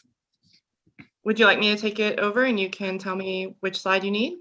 Sure, that'd be great. I'm looking for the tax photo, the 1940 tax photo. Right there. Great, thank you. So you can see the building here in the middle. It was a open storefront or really a commercial space, and you can see the trucks loading into the building there. There's the cast iron column in the middle. This area surrounded in red here. Next, please. Here's another view of the current facade. So I'll show you the additional spaces. Next, please. This is from another angle where you can see the skylight, railing, and storefront. Next, please. There, closer view of the skylight. So the skylight and the storefront are steel with translucent wire glass glazing. Next, please. More detail. This is the cast iron column that will remain in the lintel piece above it that will also remain.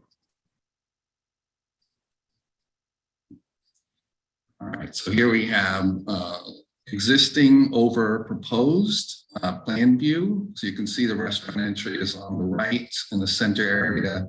You can see the plane of the storefront right above the skylight here. And the proposal is to replace the skylight as an operable skylight where two sections will open to the left and two sections will open to the right. And then the doors above will be, I should say, tri-folding doors opening left and right as well to match that. Next, please. Here again, we have a elevation view existing over proposed.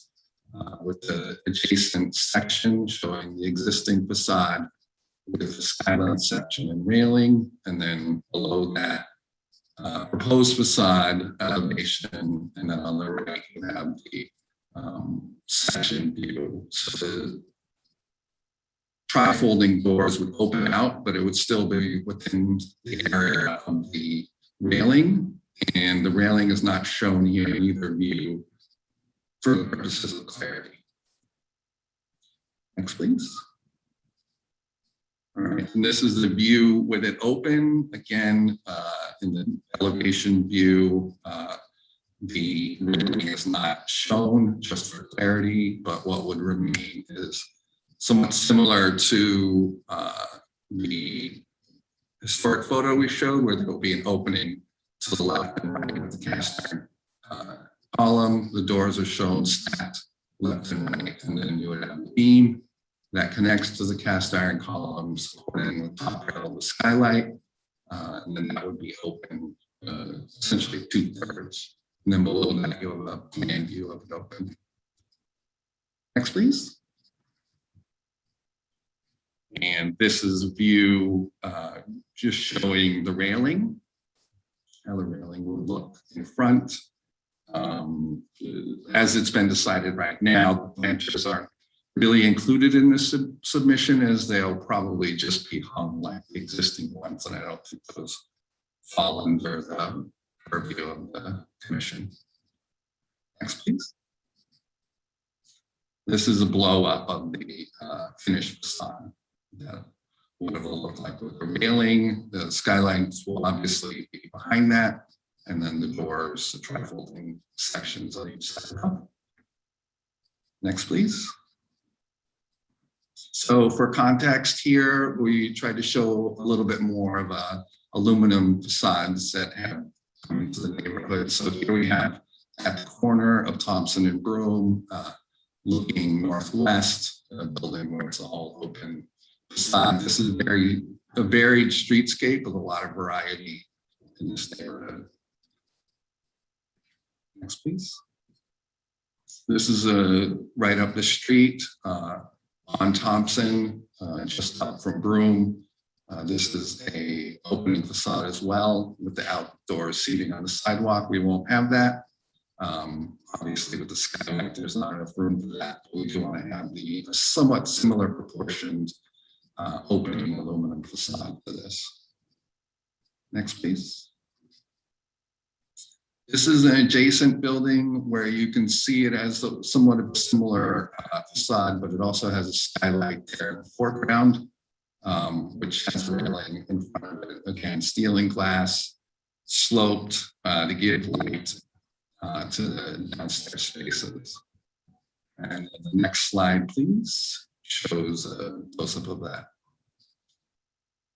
And next, please. This is a streetscape. So to the left, you can see the building I was showing with the curved facade, and to the right, you can see the varied storefronts with the skylight at the base, and then the building that we're working on is just beyond this blue line here. Actually, this tree is coming in and makes it a little bit difficult to get a photo of it. Next, please. These are details. Essentially, you see to the left, the existing details of head, jam, sill, and then to the right in the middle there, you have the track and rolling dual glazed trifold doors. And you see the top of the rolling skylight, and then all the way to the right, you have the bottom of the rolling skylight, and then the railing outside of it on the sidewalk.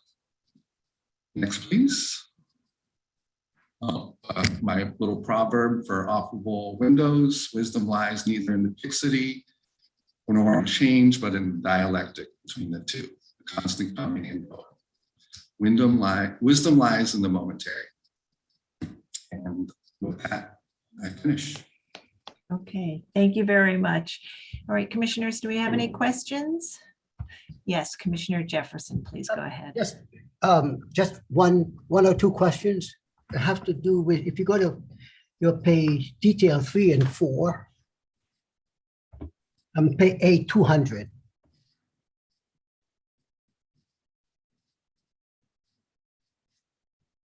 Okay, your original is so beautiful because of the character of it. The elements are strong. And in this new one, you have refined it into a very refined kind of, it lost the character, the richness of the existing. Is there any reason why the panels can't move and you keep the same character? No, we're, since this facade was added, I believe in the 2000s when it was called the Galloway, it wasn't an open facade, right? So we're just trying to add essentially more light and more air. And I think that's it being sort of more open is more in characteristic with the 1940s tax photo, with the sort of more open industrial nature. The open loading bays. Okay, thank you. Okay. You're welcome. Thank you. Other questions? Okay, I don't see any other questions right now, so we'll move to public testimony. If you're in the meeting and would like to speak on this item, please raise your virtual hand so we can identify you. And I'll turn it over to Lisa to take us through the testimony. Okay, thank you. And we had one person sign up, Historic Districts Council, and I will bring you in now.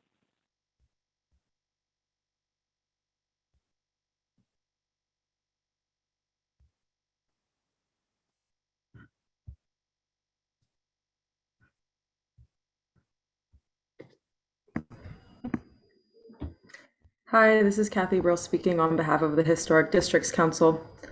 HGC finds the proposed window pane configuration to be inappropriate because the wider panes proposed are inappropriate to the historic character of the building. Commercial storefronts in this district are characterized in the designation report for their full width window openings divided by elegant classical mullions. Although the infill of this particular storefront was altered in 1914, several examples of comparable fenestration patterns can be seen at 159 to 161 Prince Street or 202 Spring Street and others. It is possible for the current configuration to be maintained while still allowing the creation of a sliding or folding window to open during warmer months. We request that the applicant preserve the extant cadence of the fenestration with multiple narrower vertical panes as opposed to the changes which only depart further from the original historic design. Thank you. Okay, thank you. And I don't see anybody else with their hand raised. Okay, all right, thanks. And I just want to note for the record that we have a resolution from Manhattan Community Board 2 recommending denial of the application. So I'd like to turn to the applicant. Would you like to respond to the comments we've heard or speak to the community board meeting?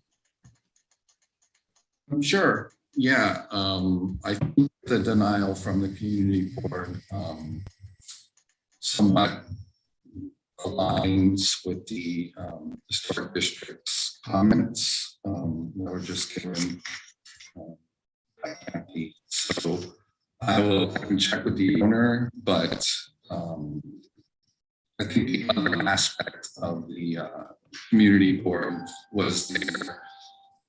This is to not have an opening storefront, which I don't think is consistent with other applications and is not consistent with what was agreed to by the owners of the restaurant. So I can take a look and slightly, but I'm not prepared to comment. Okay, all right. And I think the Historic Districts Council testimony was similar to Commissioner Jefferson's questions. I think you did address that as well. Okay, commissioners, do we have any final questions here? Not seeing any questions. I am moving to unmute everybody or request to unmute you so that we can begin our discussion. And Commissioner Chapin, would you make a motion to close the hearing? So moved. Thank you. And Commissioner Lutfi, would you second that motion? Second. All in favor, say aye. Aye. Aye. Any Aye. opposed? Any opposed? Okay, so the hearing is closed and we'll have our discussion. And so this is, as we've heard, a building that at least in the early 20th century had open loading and now has more modern storefront with many mullions, a skylight, and the application is to replace the storefront infill with a simpler configuration that would be operable and to replace the skylight and over the areaway. And I think that, it's interesting that the skylight is a sort of industrial feature is something that we've seen in some of our industrial districts, either in the form of skylights at the back of store and loft buildings, or even in the form of metal grills over windows going down to the basement, or cast iron and glass vault lights lighting the basement of some of these industrial buildings. So I think it's a sort of an interesting way to think about these skylights here in these buildings. But we'll go ahead and begin our discussion. Commissioner Holford Smith, would you like to start this one? Sure. Well, I've always loved this storefront. It's very charming. And I think part of the charm is what both the Historic Districts Council talked about and what Everardo was talking about, was the thin steel mullions and relatively narrow spacing of the glass. It gives it a really nice texture, which I think is really lacking in the new proposal. I hope that they could find a way to somehow marry the two.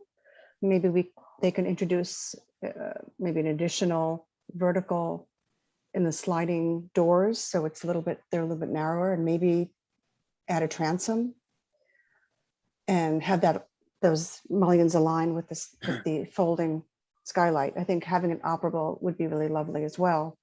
But I think if they could work a little bit more to get it closer to the more fine grained detail of the steel, I think it'd be much more successful. Okay, great. I think the railing is fine. The simple railing around the skylight, now that it's open, is fine. Okay, Commissioner Chapin? I don't know if we've.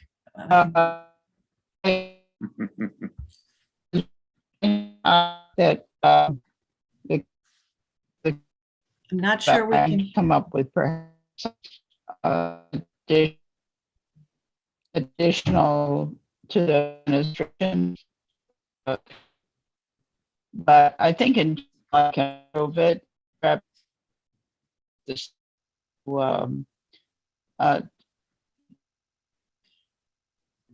see some of the concerns of testimony of the commissioners. Okay, so I think as if I heard you correctly, it was very broken up that conceptually you could support this change, but that you would agree with Commissioner Holford Smith that the configuration could be studied to have a little more texture and more mullions. Is that, give me a thumbs up if that's right, what you were saying. Actually, now I can't even find you.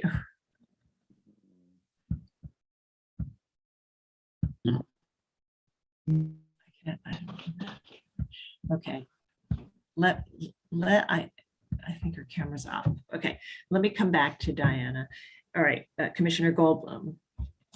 I think that the current storefront was truly charming, but I don't think we have evidence that it was historical. And so while I prefer it aesthetically to what's proposed, I can't hold them to it. The other cases where we have had open loading docks of this type, the general solution that has been approved in the past has been one large sheet of glass to try to emulate or recall that degree of openness. That is not what's being proposed here. I think that the idea of having an operable facade, even though it'll only be open certain times of the year, would recall the original configuration to the extent that we know it more accurately than the very lovely steel storefront does. I think it would be incredibly simple, though, for the applicant to just add simulated true divided lights to the darn thing. I mean, and you'll have exactly the kind of mullion pattern that you have today with the operability that you want. I mean, it's really a no-brainer if that's where people are going. But I mean, I think that from just like looking at other things that we've done at the commission, I think that this would be deemed appropriate as is. Yeah. Okay. Commissioner Devonshire. I think that you mentioned the industrial quality. The extant configuration has an industrial quality, completely robbed with the new configuration. And for me, something closer to the extant, operable or not, would be appropriate. Okay, Commissioner Chen.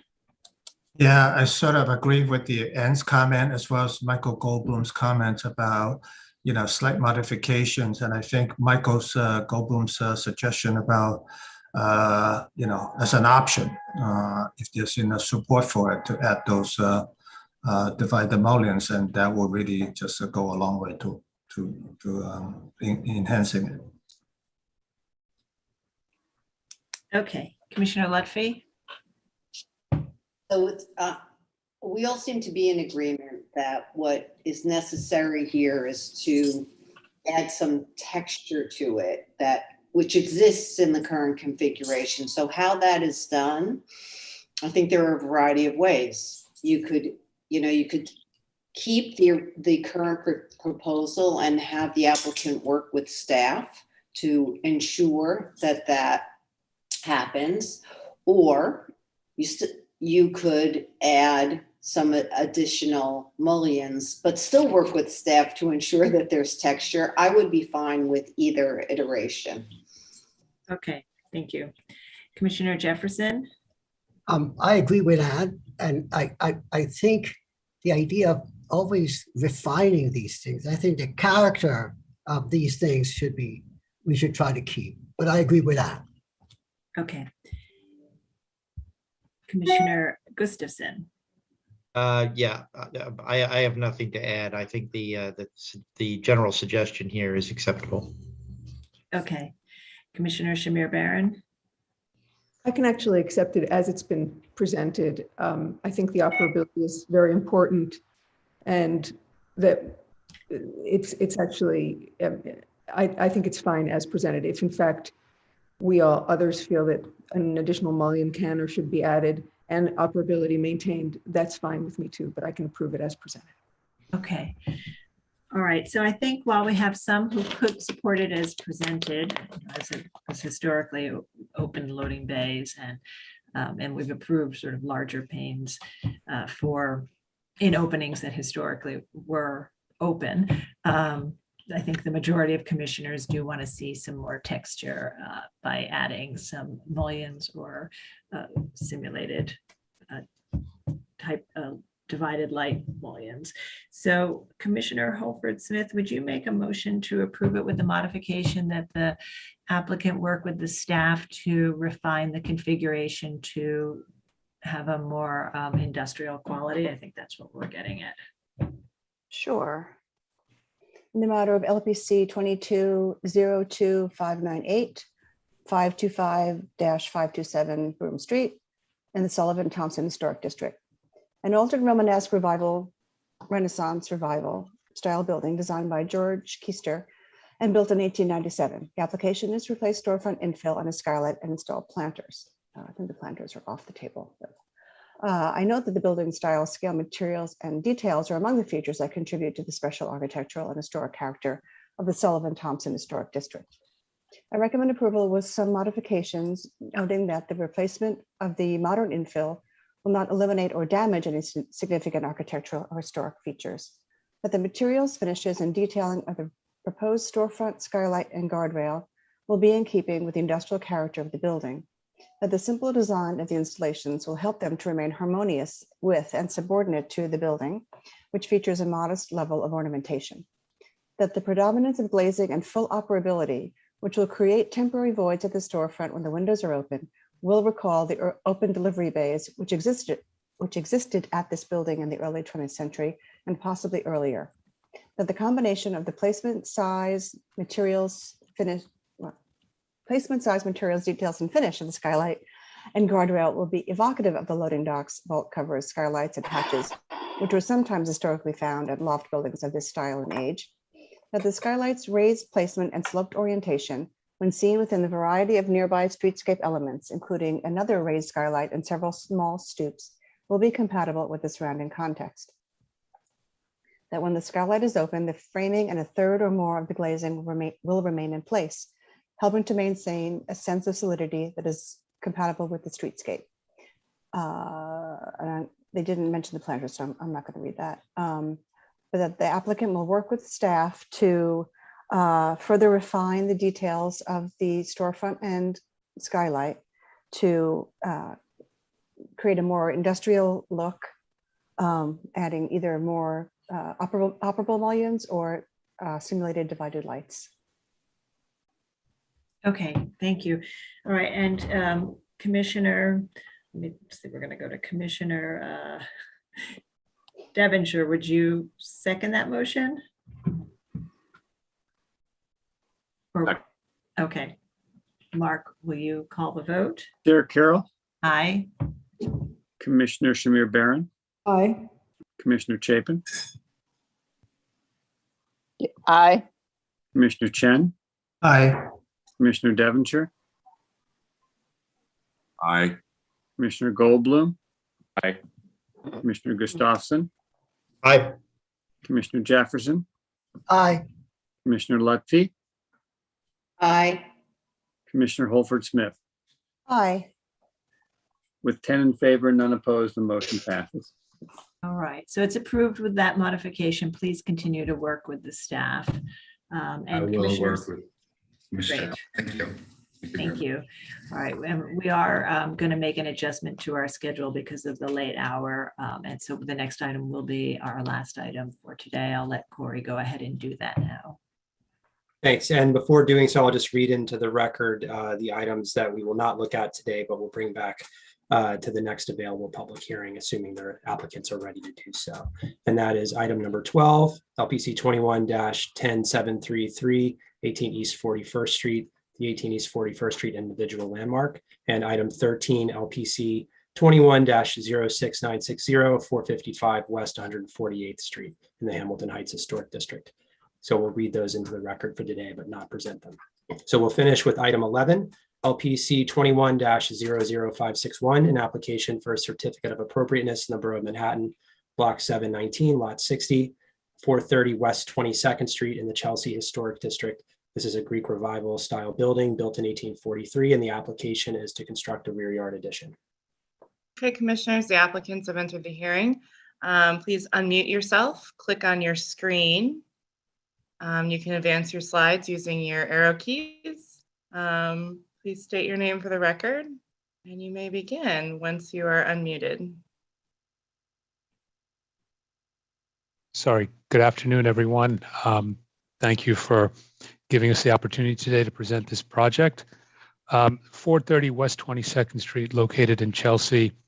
Back in 2012, the commission approved a two-story stucco-clad rear yard addition at the building, which was constructed and signed off by LPC in 2018. That's the area in the backyard here. Essentially, it was an extension to the basement and first floor levels of the two-family home. At this stage, what we are proposing to do is extend that addition by one more story, ideally extending out back on top of the existing addition from the second floor.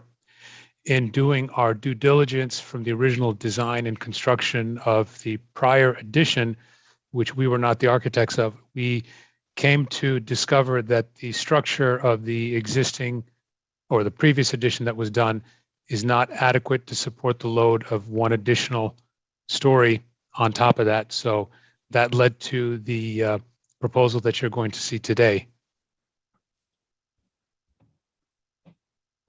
The photographs here show the existing conditions, the front of the townhouse and the existing rear facade.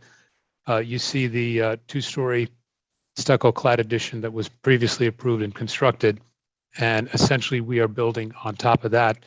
I would like to mention that we had already presented an earlier scheme to Community Board 4, which had raised some concerns on their part. And this revised proposal that's being presented today has taken their concerns into consideration, and we've scaled things back considerably, as I'll get into momentarily.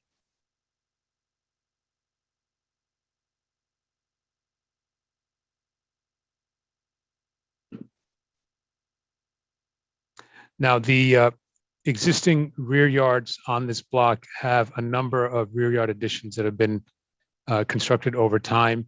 For the most part, they are two-story additions with basements, also some one-story additions with basements.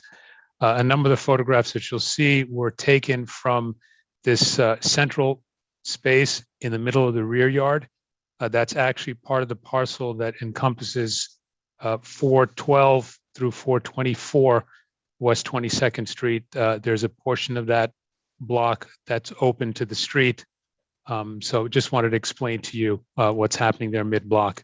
Our proposed addition is not going to be visible from any public thoroughfare. These are contextual photos of the existing rear yard additions immediately around 430 West 22nd Street.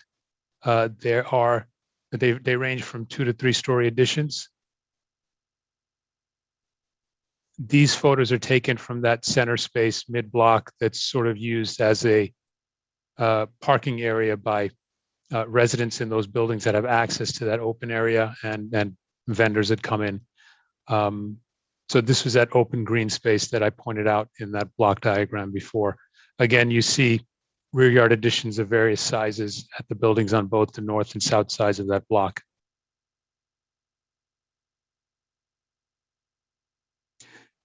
This rendering essentially is what we are proposing. The existing addition is the 2 stories below, and we are proposing extending that 1 floor up to the 2nd floor. A couple of things that we've changed in response to the community board's concerns are the bulk and size of the addition. Originally, the proposed addition extended out past the additions of the building next door. We've scaled that back. The masonry walls that are supposed to be clad in stucco were extended to create a parapet at the new roof. We've reduced that to eliminate the sort of feeling of additional bulk and proposed a railing similar to what was there under the prior approval. And the other thing, one of the other things that we changed that was also addressed by the concerns voiced by CB4 were the existing windows on the 3rd floor of the rear facade. We're leaving as is. The prior proposal had shown one being converted into a door and the lower one being raised, but we have left those the way they are, as it sort of follows the pattern of the buildings on either side with the window lowered at the landing on that floor. Now, I mentioned earlier that the structure of the prior addition that was built couldn't take the load of this. That's why we were proposing the 2 columns outside in the backyard, which originally the prior proposal had the extension coming past and sitting on top of those columns. But the feeling was that that was sort of overwhelming and overpowering. So we pulled that back. The columns had to remain for structural reasons as they tie into beams that go back into the main structure of the building. And that led to an opportunity to address another hope that the homeowners had to create an outdoor space, hence the modest balcony that we've proposed to cover the columns and cover the beams that go from the columns back indoors. The rest of that facade, the window is proposed to match the one at the floor below that comes out onto the deck that goes out to the rear yard. And I'm going to go to the next slide just to give you a sense of how this shapes up with the existing rear yard additions that are presently there of various scale. Again, we've scaled it back. It doesn't go beyond the line of the extensions that are on either side. We've also lowered the height by reducing the parapet, changed that to a railing to reduce the feeling of bulkness that was voiced by the community board, and have also retained the existing windows on the 3rd floor. I'll show you a building section. So this is on the 2nd floor, the proposed extension. The prior version was going out beyond this, so we've pulled it back to 12.5 feet.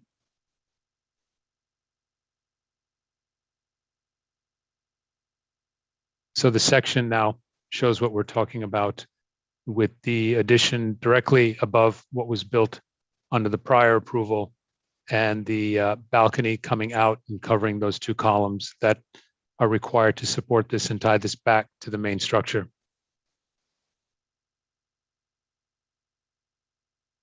So with that, if anyone has any questions. All right, thank you. So just so I understand the columns, the Are they're supporting the balcony or the entire addition? I guess because the addition, was it more forward and you're pulling it back and leaving columns exposed? Is that? Correct. So the addition, originally, there was no balcony. The addition was coming out to where the balcony is. It was sort of cantilevered beyond the prior addition. And the reason for the columns was, as I mentioned previously, the structure, the framing of the present addition, the joists that are there are not adequate to support the live load of an additional floor on top of that. So the idea was, rather than gutting interiors of this, we introduced 2 columns outside, tied 2 beams from those going back to the existing masonry wall. Originally, what was proposed, the overhang would have covered that, but now, since we pulled it back, it created an opportunity to introduce the modest balcony over that. So the beams go from the columns back into the building, into the main structure. Okay, so they weren't part of the previous addition, but they were part of your previous proposal. That's correct. Adjusted. Okay. Other questions? Okay, let's see. I think we do have some speakers. So if you're in the meeting and would like to testify on the item, please raise your virtual hand so we can identify you, and I'll turn it over to Lisa to take us through the testimony. Great, thank you. We just have 3 people sign up. I'll start with, do we have community board 4? I'll start with Pamela Wolf, who might be community board 4.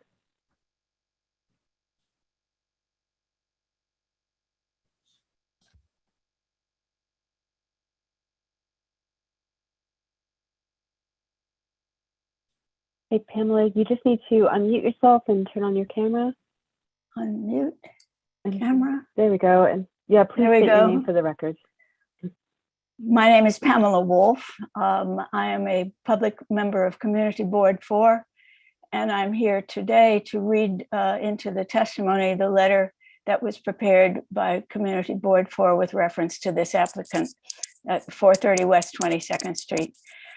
And thank you for sticking it out. And I'm grateful to be the last person to get a shot at this. I'm going to read this letter. I recognize that the applicant has made some alterations in response to CB4's concerns.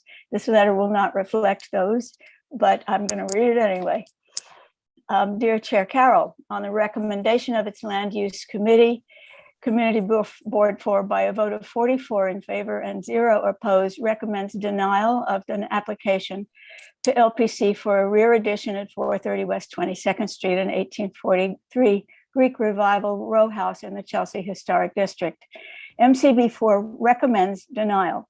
The proposed addition is contrary to the historic row house form, which is a character-defining feature of the district. It would overshadow a recently built 2-story extension, which is in the tradition of modest 2-story T-porch additions. In 2012, 430 West 22nd Street received LPC approval for its existing 2-story rear addition. Extending the original house's basement and parlor floor into the rear yard is in the tradition of T-porches, which were added to the backs of row houses as early as the 1840s. The currently proposed addition would overhang this earlier addition, adding excessive bulk and form lacking any historical resonance or appropriateness to the Chelsea Historic District. The visible rear facades of nearby row houses reflect the interior use of the homes with lowered windows at the landings for interior stairwells. The rear facade of 430 West 22nd Street retains that historic feature, as does the adjacent property to the west. The proposed addition of an oversized second floor with railing heights at the 3rd floor level to allow use of the roof of the addition completely detracts from views of the historic facades of these row houses. The proposed addition would result in the loss of light and air to the open block interior. CB4 has long held that the donut hole of open outdoor space at the center of row house blocks is part and parcel of these blocks' identity and worth preserving. Neighboring rear additions do not justify more extensions. MCB4 objects to the added bulk of the proposed addition, the further destruction of the house's exterior historic fabric, the blocking of the views of the historic rear facades, and the infringement on the mid-block light and air. CB4 greatly appreciates the opportunity to work with LPC on rear additions that protect the integrity of the Chelsea Historic District. Sincerely, Lowell Kern, Chair, CB4, Betty McIntosh and Paul Devlin, co-chairs of the Chelsea Land Use Committee, and I thank you. Okay, thank you very much. Next, I'll call Historic Districts Council.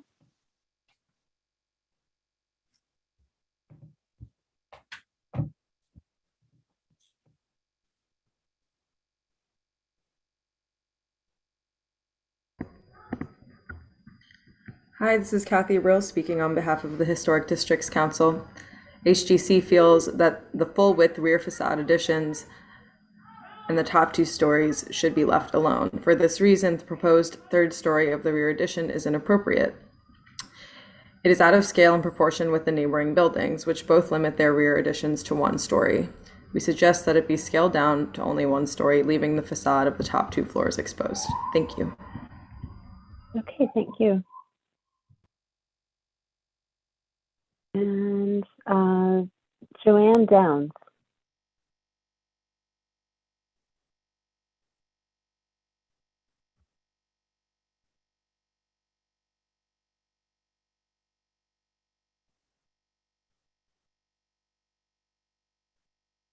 Hey, Joanne, you just need to unmute yourself and turn on your camera if you choose.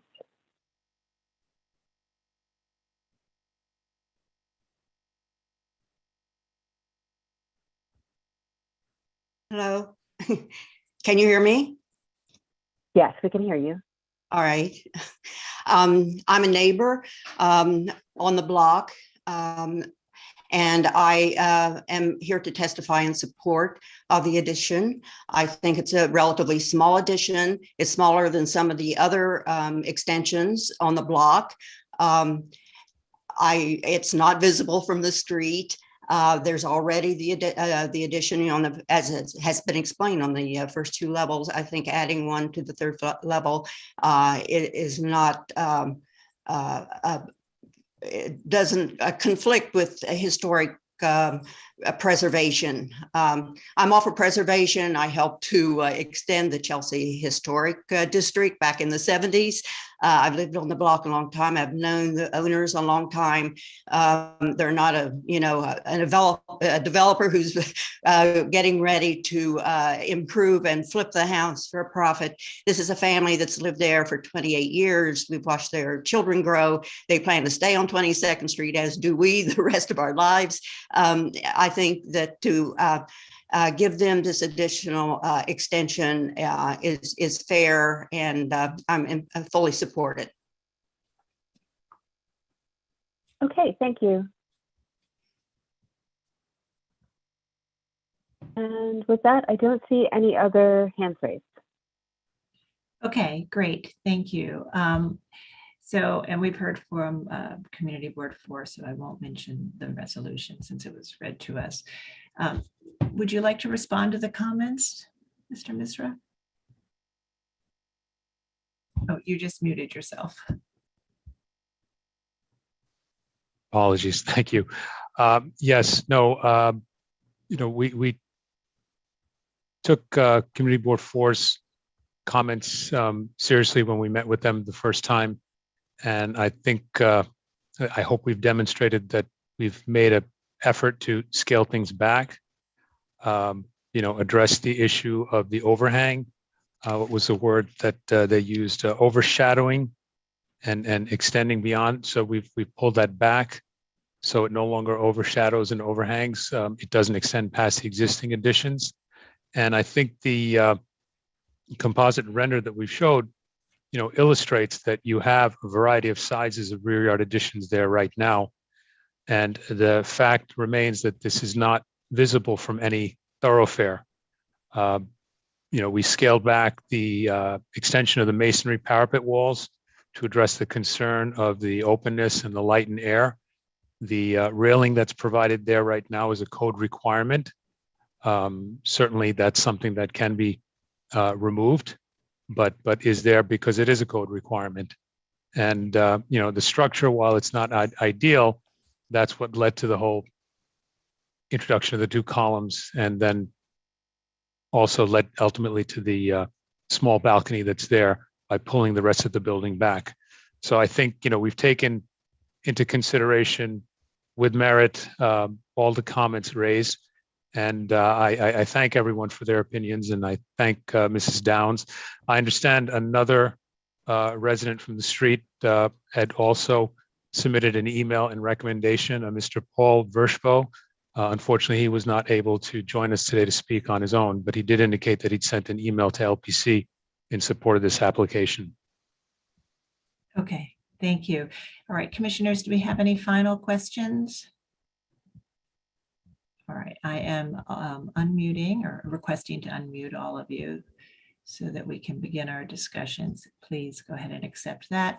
Okay, Commissioner Jefferson, would you make a motion to close the hearing?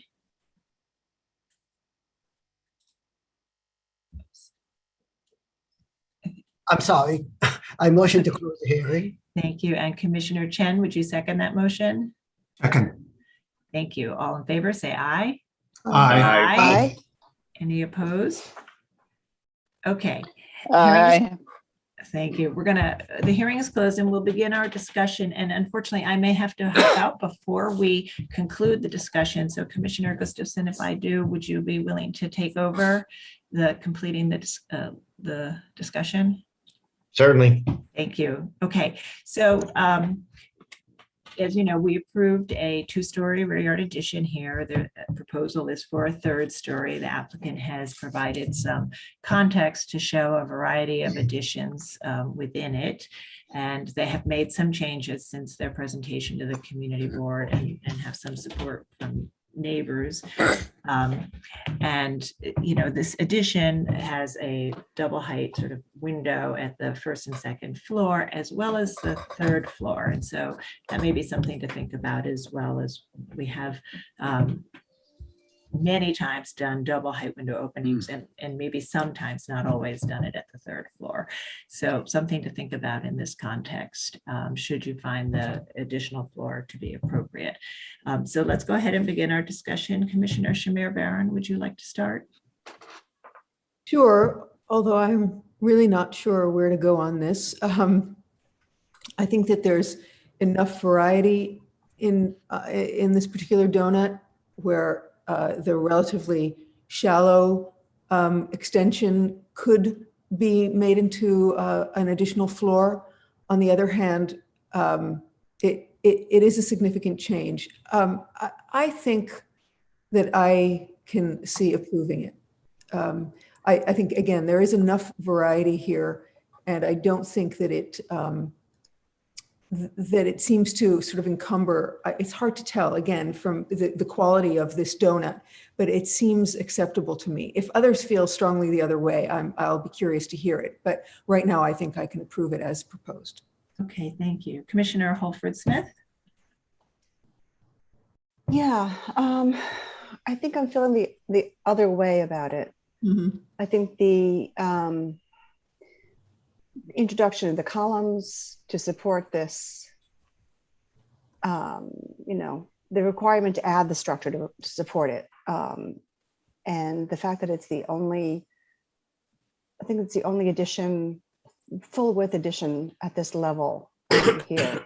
There are others that are partial and there are maybe older additions, but I think just I'm having a problem with the scale of this overwhelming the original building. So I'd be curious to see what other people have to say as well. Okay, thank you. All right, I'm going to go to Commissioner Chapin, and John, if you could take it from here, that would be great. Sure. Thank you.